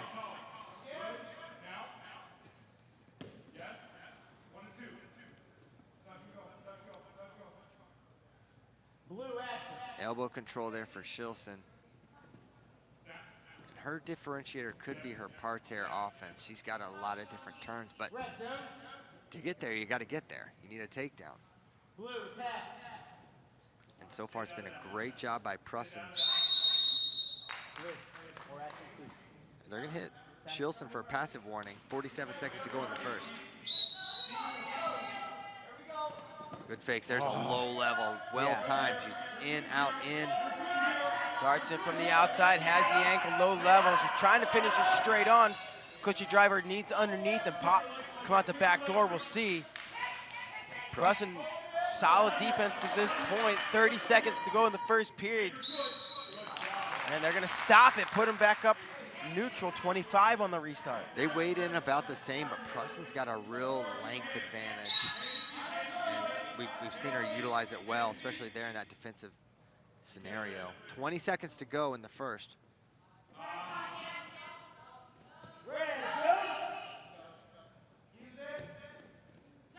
Prussin doing a nice job controlling that top hand on the 2-on-1. And almost gets pushed out of bounds. And the head hit. That's going to be one red. Two they're going to call. Throw. I think that's the right call. 2 on that correct throw. What do they And that's say? going to be confirmed, too.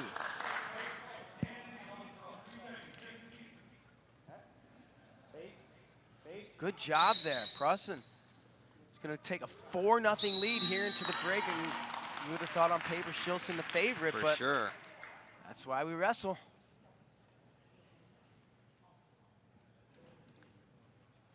And let's see if we can't get a look at those takedowns now in the first. This was probably like a 45-second finish for Prussin, and the difference was when she was able to double off there. She was looking to hook the ankle, but eventually getting the finish. And then on the edge, it was good pressure from Shilson, and Overhook, bombs her off her head. And really, Shilson had to be pretty athletic there to not go to her back and just rotate and cartwheel and not give up 4. A pair of 2s for Prussin. The difference here is Shilson's got some work. 2-on-1. Good pull for Prussin.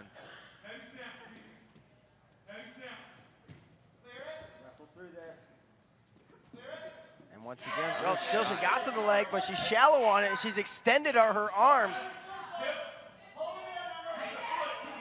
Shilson's going to continue to build. She's up to her feet now, still has those hands locked. Prussin defending. Shilson takes it to her hip, and she's going to go now. Can she find a lace? Right to it. And she's got it. She's going to take her through just like that. We're knotted.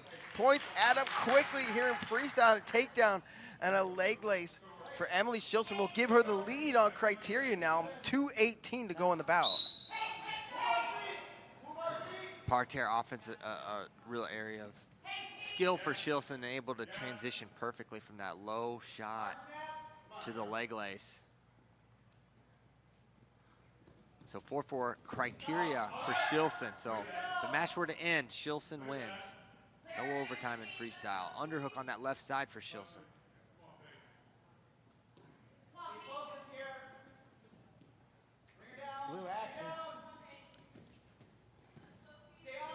Shilson just clears that underhook. Prussin, the one who's got to come forward and find a score. And still lots of time, over 90 seconds, so no need to rush it. But yeah, 1 point's all you need to flip it back in your favor. 90 seconds to go for Prussin. Do you try to get back in on the leg attack? yeah, I think so. There it is. That's where she's been successful on the shot from the outside. It's that right side club to the sweep, but coming up with a 2-on-1 is Shilson. This is a good position for her. She's driving.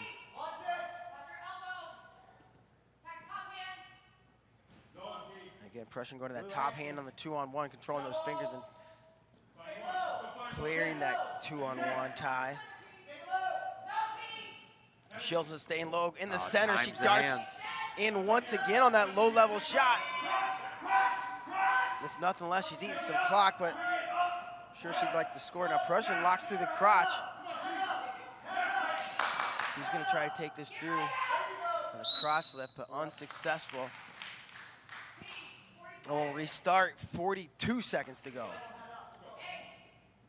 Gonna be a fun finish here, Bader. We'll see if Shilson darts in on that low single. It seems like an area of safety for her if she can get in, but it's a wrap arm from Peyton Prussin. She's got her hands high, she's trying to circle around. She had her hips up. Now maybe coming out the back door. Good hip tip defense there from Shilson. And this time she's close to exposing. No exposure, very close, 20 seconds to go. Prussin wanted a stalemate. She got it, 17 seconds to go. She's gonna have one more opportunity to get a score. It's 4-4. Hand down for Shilson, doesn't want to get caught unready. 12 seconds, there's another shot for Prussin. Prussin cut underneath, and that looks like that will do it. Oh, we're gonna get one more restart, 4 seconds of opportunity for Prussin. Hands back down, another, wow, double leg. Tries to throw it through, but it's gonna be 4 at the buzzer for Shilson if it gets confirmed. And it's an 8-4 final for from Emily Augsburg Shilson. University, Emily Shilson. So an 8-4 final, but really a lot closer. Now their son's taking the mat. In the red for Iowa State, that's David Carr, NCAA champion in 2021. He's taking on NCAA finals Quincy Monday, and there's his patented double leg. That's his go-to leg attack. Hard club on the left side from Monday as we closes the gap. Hard club back to him from Carr. Yeah, both these guys can really hand fight and lost in their leg attack prowesses. These guys know what they're doing in the hand fight. Hard pops. Both are pretty good upper body as well, especially Quincy. That's an area of definite potential advantage, but we'll see if they get there. For Carr, what sticks out is his speed to the leg. He can fire off single legs, gets to the angle very quickly on his finishes. He can also get tough on him too if he's extended on single legs. And we saw in his match earlier this year against a guy we're gonna watch later tonight, Dean Hamady, was able to get in on extended singles and find ways to finish. But against Quincy Monday, that'll be a tougher task. 1 minute in here. Quincy ranked #1 at 157 pounds. He's stayed up for this match, and he's gonna be making his descent down to 157. Strategically, probably after Thursday's Thanksgiving feast at the Monday household. Gobble, gobble. Club and underhook for Quincy Monday. He's cornered by Joe Dubuque. Brent Metcalf in the corner for David Carr. I think that's like 4 NCAA titles in the corners. That's correct.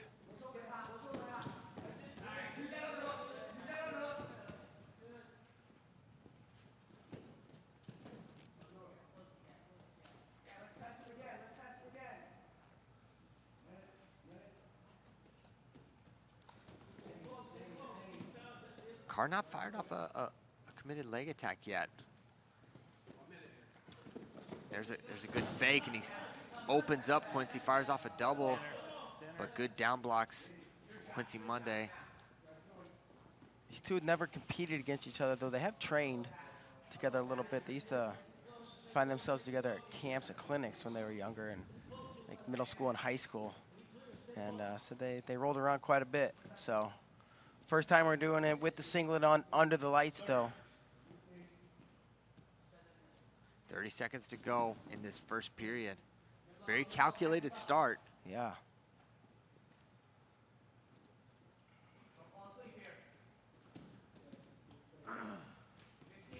Joe Dubuque says don't fall asleep here. They know David Carr would love to get a takedown to close out this period. Action, guys, action. If you don't maintain your stance discipline, if you don't keep your hands in a good position, you can give up a takedown. But that's how the first period comes to an end, as Quincy kind of smiles at that half-hearted shot at the end of the first period. Happy feet. It's Carr's choice. He's going to go under to start the second period, as he's going to look to break the gridlock here at 0-0. Quincy lines up left side, chop, trying to control the wrist, but up to his feet is David Carr. He's out in just 5 seconds, 6 technically. So we're back on our feet. See if we get a little more action than we had in the first period. Smart with the hands. Collar tie controlling that wrist is Quincy Monday. Goes one way, then the other, then fires off a double leg, does David Carr. Yeah, Quincy was down on his knees, wasn't getting through that. As we get into the tie here over on the near side. Both guys super low. I don't know how you get through either of them. A lot of hand fighting, move them around, pick your shots. Yeah, most people don't. That's why they're, that's why they're so good. A pair of programs that are on the rise. Princeton and Coach Ayers done a great job. Had 2 in the NCAA finals last year. Looking to build on that. Both guys back. Patrick Glory at 125 and Quincy here at 157. Iowa State just pulled a big upset against Wisconsin. Looking to build on that, and they're definitely on December 4th. Everyone thinking about the collision between them, and the Iowa Hawkeyes at Carver Hawkeye Arena. As Quincy looks for a pass by, nothing doing.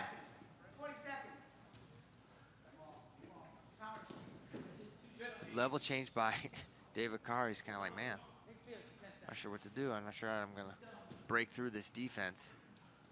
Monday probably think of the same thing. And second period ends 1-0. There you see the fathers. That's Nate Carr on the right, Kenny Monday on the left. Both guys a little stressed. Nate Carr, if you watch him during, he's almost like he's moving in unison with his son David. David on top here to start the third period. Quincy underneath. David throws a leg in on the right side. Anchors himself in with the left hand to the ankle, and he's going to drive forward. Solid position here for David Carr. He's got Quincy Monday stuck underneath. Good start to this ride here. That leg in, ankle controlled. He's got a lot of points of pressure here. And this could be a tough problem to solve. Quincy's going to need to find a way to get his right knee through. That figure four makes it really tough, Bader. Yeah, and he's halfway to the riding time point. Marching up. This could be the difference as David Carr slapping on a good ride here on top of Quincy Monday. Their mule kick almost freed it for a second, but he's sitting on that ankle. It's a tough go from there. Quincy has his ankle freed. 50. Oh, he's close. Nope. I thought it was locked, but yeah, and so Coach did Dubuque agrees. So they're going to stop. 53 seconds to go on the bout. Riding time exactly at a minute, but and Dubuque says he thinks it was locked hands beyond reaction time. I kind of tend to agree. I couldn't quite tell where I saw he had the deep waist with his right arm, but I couldn't tell where his left hand was. I thought it was locked. I thought it was locked. And this official is certain it was locked. So we'll see. Hopefully we get a replay and we can make the call. And Bader can do his executive override, which since the All-Stars exhibition, Bader has that authority. Yeah, sure. Most people didn't know that, including the refs. So they're pulling in the replay here. So you're allowed to, there's like a moment of grace on the locked hands when you're returning the guy, but if it's beyond reaction time, it's an automatic point. I thought it was beyond reaction time. And that's not going to be the We got to get a little bit closer here. Because it's like another 20 seconds down before it happens. There we go. 1 minute on the clock. Here we go. Now it's about to happen. Maybe actually back just a tad further. Oh, really? Oh, maybe not. It's You're right here. Boom. There. Now he lets go. It's very close. Yeah, I think they were locked, which is why I thought it was locked hands, but it could have been the reaction time. You thought it wasn't? I don't think so. they were I locked feel at like all? as soon as they hit the mat, he let go. After further review, the call on the mat is confirmed. No locked hands. Wow. Christian Pyle's calling it In now. your face. Just kidding, dude. So riding time now at a minute. So it's go time for sure for Quincy Monday. He's got to get away, and he's going to need more than that. Reversal here would be money for Monday. But nice mat return for David Carr.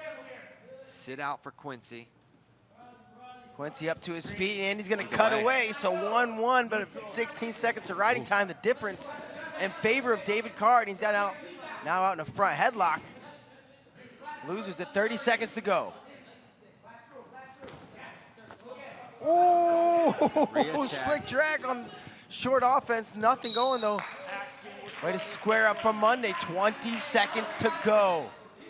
So Monday needs a point. He's down on riding time, so that point is coming. It's locked for David Carr at this point. So Monday needs a point. It's probably going to have to come in the form of a takedown. 10 seconds to go. He's got the wrist now cleared out. Good defense from David Carr. No stall warnings. He can play defense the last 3 seconds. That's what he's going to do, and it's David Carr winning this match 2-1 with riding time, Bader. For the Cyclones, Close David as it could have Carr. been, man. Ankle band.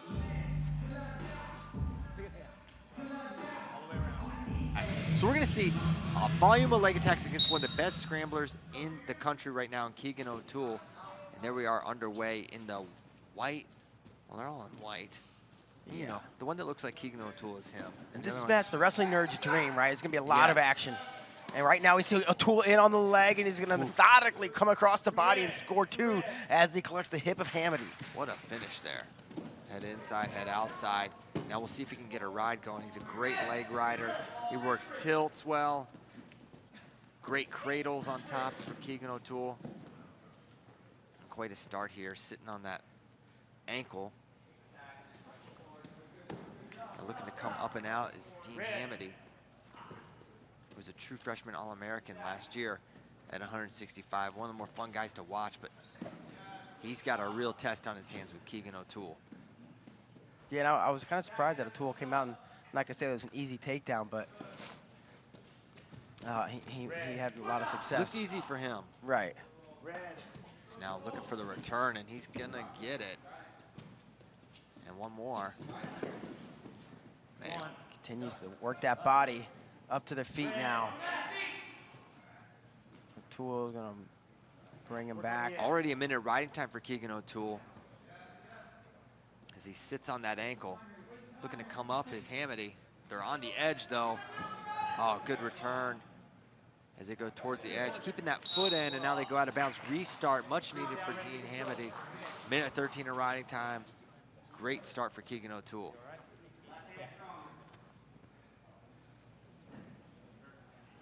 Hamady kind of grabbed his ankle. I don't know if that was just cause or if there's something going on there. O'Toole covers on the right side, and we're underway. He goes leg in on the left, and almost looked like he was threatening cradle on the right, or potentially showing that he could threaten that way, but he's attacking the arm. Yeah. Yep. We saw Jaden Ironman had a lot of success with a ride like this. Hard pressure, he circles to that right. What he wants is that foot to come up on the right side so he can lock up the far side cradle. Of course, Keegan, NCAA champ, junior world champ. And this has already been declared 165, the weight of weights. It has 3 NCAA champions in it. Keegan O'Toole, Shane Griffith, and a guy we just watched wrestle, David Carr. And everyone's excited, and all the 3 of those guys, very game in. It was, you know, if you rewatch that Shane Griffith, Keegan O'Toole match, it was a couple takedowns for Shane Griffith before Keegan got it together and got the win. Not a foregone conclusion who wins this weight class at this Definitely point. not. Especially this early in the year. But in front of us, it's all Keegan O'Toole with the early takedown, only nearing 2.5 minutes of riding time here in the first period. It could be closer to 3 before the period's over. Keegan O'Toole, a Wisconsin native, ironically. Like his coach and mentor, Ben Askren, wrestled for Missouri. Coach Brian Smith, and like Ben, a national champion. Of course, Keegan, as a as a true freshman, you know, he probably would have redshirted otherwise, but in 2021, it was a free year of eligibility, no reason not to wrestle, and he went to NCAAs undefeated, only one loss at NCAAs to Jake Wenzel, who made the finals that year. Keegan got third as a true freshman, then as a technically a sophomore, true sophomore, won an NCAA title.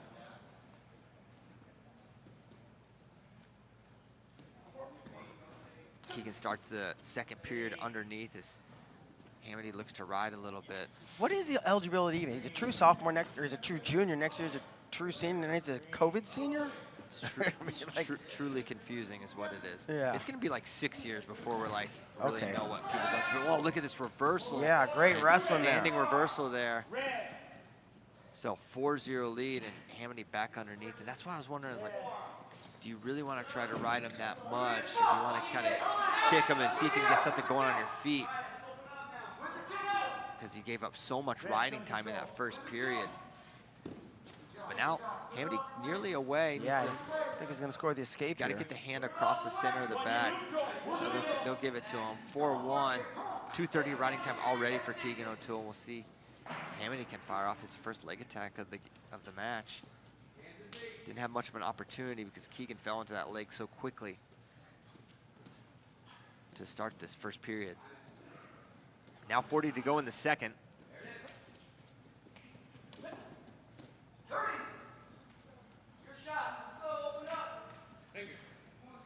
30 seconds.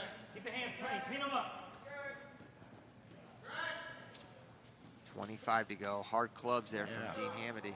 Physicality into the mix. I like it. Looked like a collar and ankle from space. Attempted there by Hamady, but can't get in. Low attempt. Nothing on it. 4, 3, 2, 1. And second period concludes 4-1 lead for Keegan O'Toole. 2:30 of riding time as we head into the third, and a little bit of discussion, but Hamady says, I want to go neutral, and neutral he goes. Gonna try to get something going on his feet.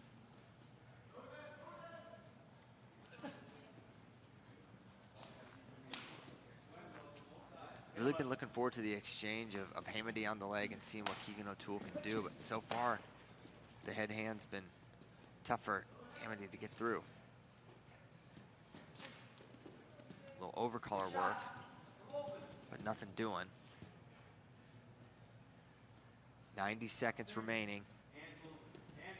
Riding time now locked for Keegan O'Toole. So effectively a 5-1 lead for the Missouri junior. There's a shot. There's a head outside for Keegan O'Toole. Yeah, not a great angle though for O'Toole here. See if he can recover. Hamady gonna try to take advantage of this position, and O'Toole clears out cleanly. O'Toole's, he's kind of comfortable in bad shots too sometimes. He can figure out ways to score, but he can bite him. Has bitten him in the past, including against Shane Griffith. 55 to go though. And Low Hamady level, now here we go. in on the leg. O'Toole out the back door and immediately hops over the top and finds himself in on a single leg. He's down by the ankle, on the ankle. Hamady catches the wrist of O'Toole.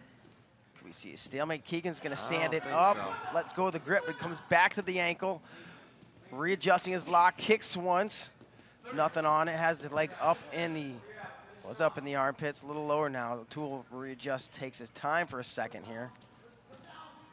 Hamady trying to put that foot on the mat. O'Toole, a second kick, and he's going to score the takedown. Follows Hamady to the ground, scores two more, make it 6-1.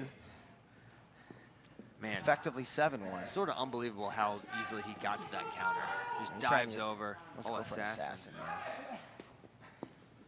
It's keeping that toe in bounds. Man, domination, start to finish for Keegan O'Toole. 7-1 with riding time. With riding Keegan time, O'Toole a 7-1 decision sends a message to from 165. Missouri, Keegan O'Toole. And a little bit of limp in the gait of Dean Hamady, as Bader had pointed out earlier. Grabbed his foot. Something might have happened. Bader mentioned Gomez winning both of those matches, but they were both pretty competitive, especially their NCAA match, where Sasso got out to an early lead, but Gomez was able to get the win. Now we're underway, 149 pounds in the silver for Ohio State. That's Sammy Sasso. Underhook to the single now, high crotch, head outside, looking to finish here in the splits for a moment. Sammy Sasso now shin whizzer. He's good with his shin whizzer, and he likes to dive roll under here. And now this is a decent position for Sasso. But now coming out the back door again, it's going to be Gomez trying to lift, navigate this position, and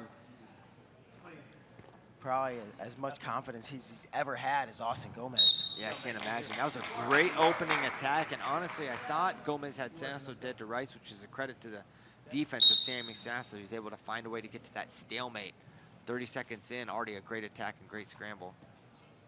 Left-handed collar for Sammy Sasso now clears. Now both guys like to wrestle out of underhooks. We'll see who's able to get to it more.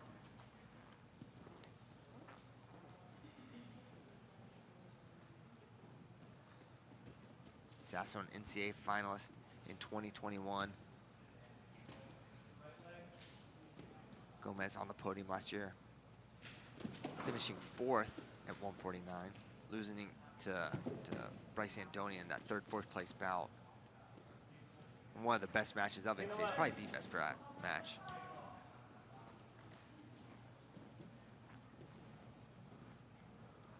Collar ties in the middle of the mat, 1:33 to go.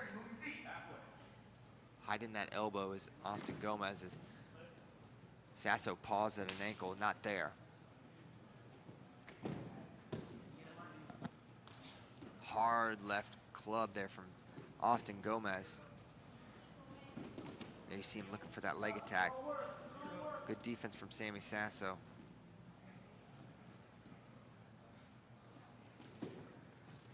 Good stutter there from Sasso. Now short offense, he's really good from this position. Over under in that front headlock. We'll see if he works the score. He tries to find that ankle and has it for a moment, but yeah, not really an angle on it though. He's nope. Straight on, a little bit extended. Gomez kind of wriggled it away. 45 to go. We're still scoreless here in the first period. Underhook on that right side for Sasso, and that's his preferred side for his underhook.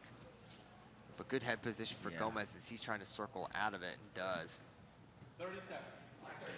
30 remaining. Action, guys. Action. Now back to that collar tie for Sammy Sasso. Wrestle through that. 15. Underhook, cleared by Sasso. 10 seconds to go here in the first. We are scoreless. 4, 3, 2. And there it is. First period in the books. One great attack from Gomez, stymied by Sasso. And we head to the second period scoreless. Flip goes red for Gomez. He says, I'm going under.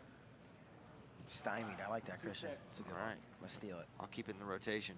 Yep, please do. Stay set. Green cover. Gomez goes under. Sasso lines up on that left side. Sasso out of Nazareth, Pennsylvania. Legendary coach Dave Kroll there. Carroll Stream, Illinois for Austin Gomez. Lombard North.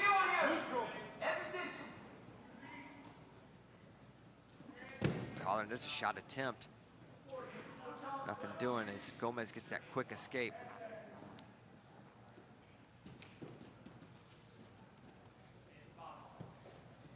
Back to that right side underhook, no head position for Sasso, but he's gonna march him forward, at least attempt to.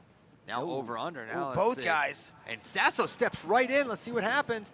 And it's Gomez. Nothing here, and no, Sasso on top. Gomez for a second looked like he may get the score, but Sasso finds his way to the top. First takedown of the bout, and he's gonna go 2-1. And he's got a leg in on the right side, a good spot here for Sasso. Man, and the upper body skills of Sasso are often slept on. They're on display there. Because we know Gomez is dangerous, and Sasso initiated that position and scored in it. Man, tough landing there too by Gomez. Got bonked right on his head. Now tough ride here from Sasso as they go, ooh, out of bounds. Yep.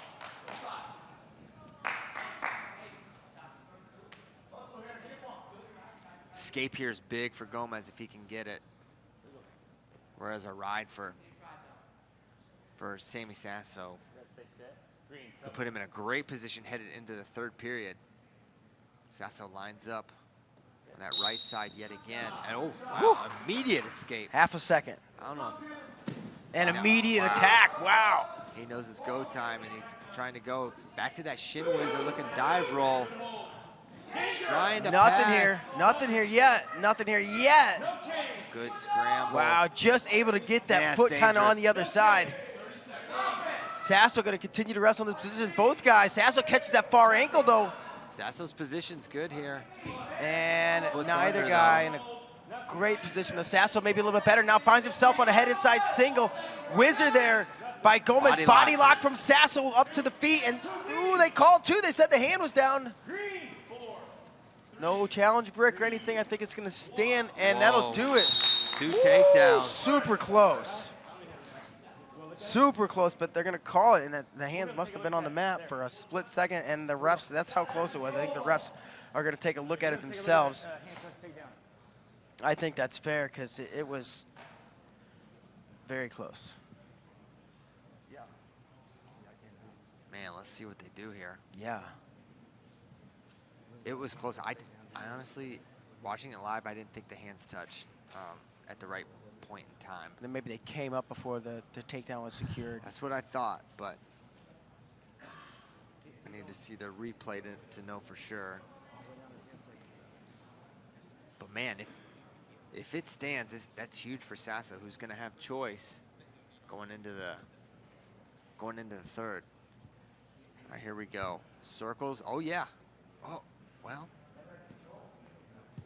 Man, if they go back, they got to go back. It's this moment right here. Boom. Right here. Let it play from here. This is the spot. So that's not locked two. his hands, that's right? not two. He's got to clear that whizzer right there. Boom. That should be it. Define clear this whizzer. Well, right? Does the hand come all the way out of the armpit? Right here. And this is what the refs are saying. Gosh, that was. I think the hand remained down on second watch. So that's what the refs are looking at, that angle, and you look over their shoulder. There they are. Going to take their time and get this right. Okay, so they need to play it forward. One more time. All right, Garrett, play it. They're seeing it again. Oh, I think his left hand stayed down. Yeah, I think so. Just a tick. Half a tick, a hair of a tick. That's all it takes, right? I think the rule book says quarter tick. The call on the mat stands. We have 2 takedowns. Yeah, quarter tick. That's quarter a takedown. Huge call confirmed there. I think it's the right one. And we're going neutral. Sorry, Green's choice. You're going to go down? Green's down. And it's smart. We're going to go 1 green. We're going to go Yeah, neutral. we're 7 seconds from riding time. Yep. So 5-2 now with that escape given.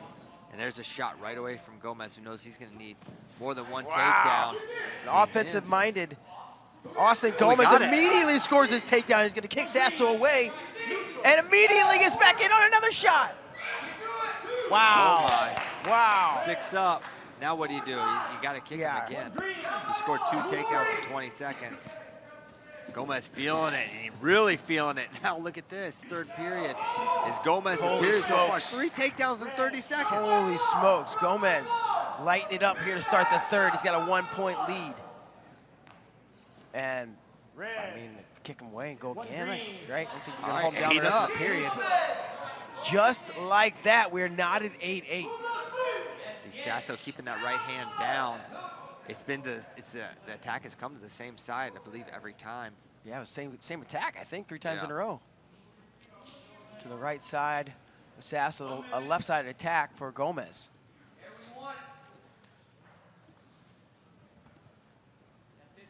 Wrestle through that. 40, 50 seconds. 45.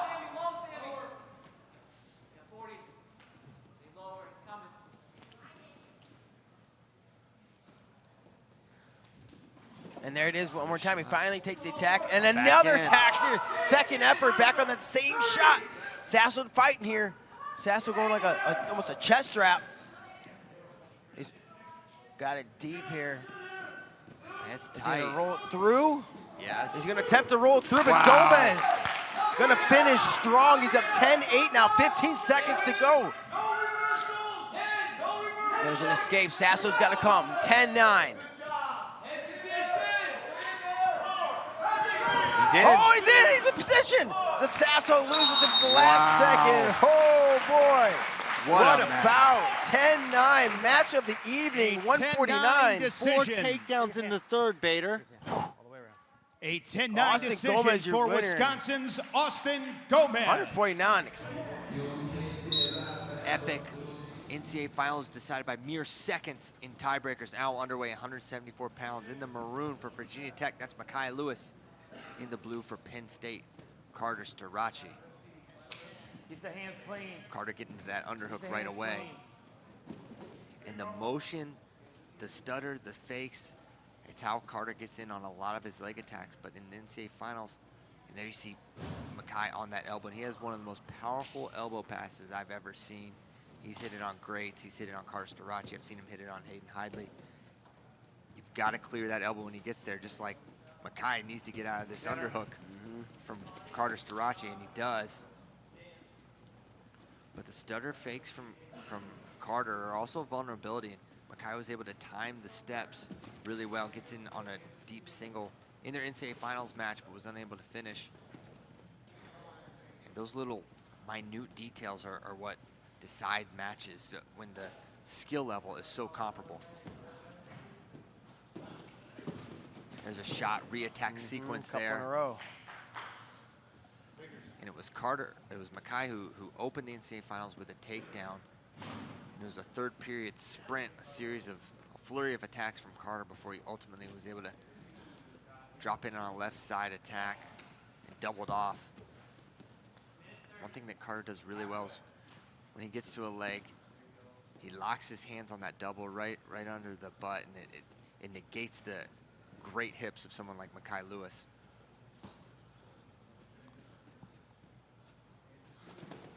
And honestly, the overall pace of this match, pretty similar to the NCAA finals. Quite a few attacks, not full commitments, because full commitment for either of these guys can put you in a vulnerable position. Now we're coming up on a minute. There's a shot. And you see as soon as Starachi attacks, you see Makoyed hustling hard left for that re-attack, but it's not there yet.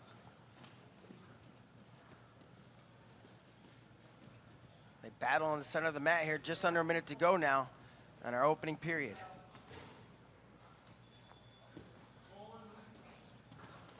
There it is, an attack, and he pulls himself in, but nice defense. He was in on that leg. I don't know if he has hands locked, but he was in somewhat deep with Starachi. Crazy hips. Yeah, Lewis very strong in that position, able to fight it off.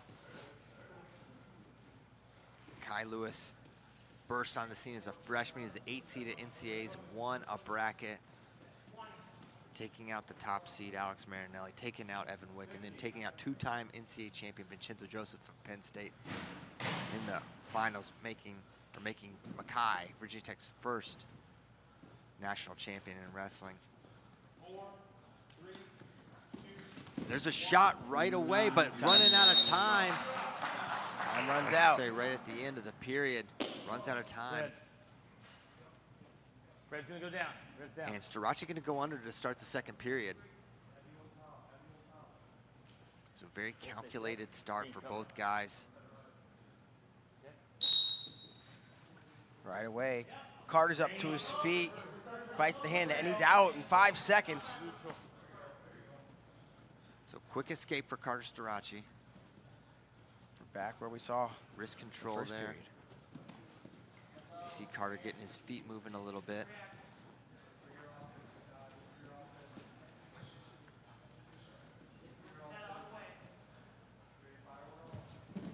Good fake. Majority of Carter's attacks come to his opponent's left leg, and there it is. There's that outside step, little high crotch there he's got. And looking to finish here. Nothing yet. Makoyed's fighting strong here. Post the head hard. Good job, sprawling head on the hips. Oh, like Makoyed was gonna try to turn the tables. Makoyed, strong defense there though, as Starachi was in solid. Makoyed had to work hard to fight that shot off, but he did. Hit him up. It's tough to finish a single on Makoyed Lewis. You need to probably find your way to a double. Even a standing single is not a great position for him. You saw his defense on full display. But that was a great attack by Carter Starachi. And if we see a takedown from him, it's probably going to come from that sort of penetration. When you see those feet moving and those fakes coming, That seems like it's going to be Starachi's best opportunity to score, and that's how he scored in the NCAA Finals, a bunch of fakes in a row. Yeah, his motion is very disruptive. It's tough to know where he's coming or going. There's a stall warning against McKee Lewis, and likely warranted. They're going to give him an action call on the edge. But a stall warning comes against McKee. Another one would be a point. So McKee's got to get a little more active on the offensive side. The officials not wanting to see him play a strictly counter game.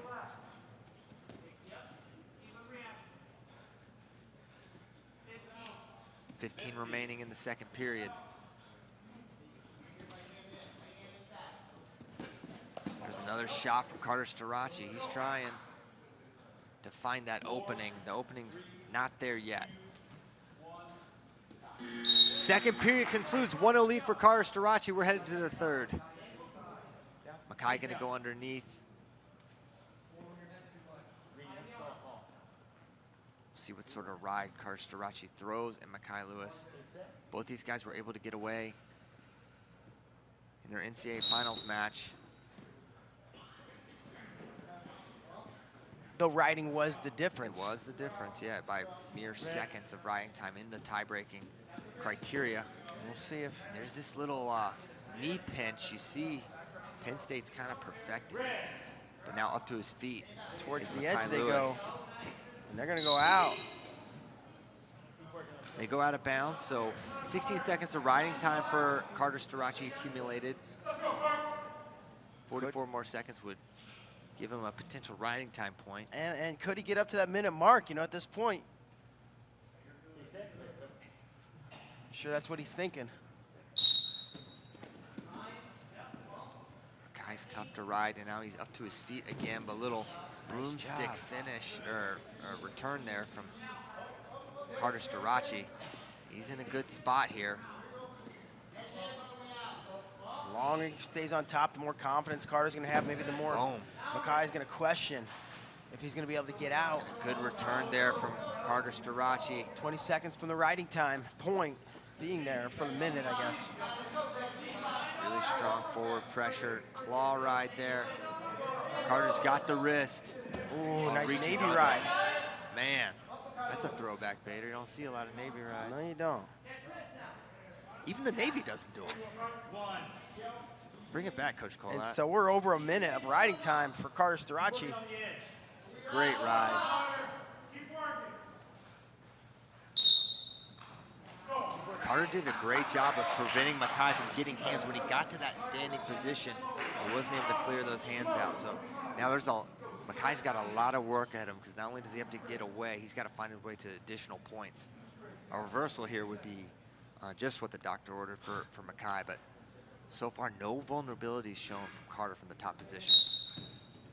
Quick tripod stand up. Out to the side. There you see that little broomstick. Yeah, second or third time he's done it this period, and Starachi, the difference being obviously the top work here. And if you ride him out the rest of the time, it's trending that way. Really frustrating McKee Lewis. He's gonna end up with close to 2 minutes riding time. Man, now 10 seconds away from the ride out and icing this match is Carter Starachi. What a performance here as time's running out. And Starachi gonna win yet again, 2-0. The final here, in the final match here. Carter Starachi remaining on top, Bader. Gets out in the second, and then a really impressive ride against a guy that does not get rid much in McKee Lewis. Yeah, somewhat methodical finish there, methodical third period, but chipped away and got the win.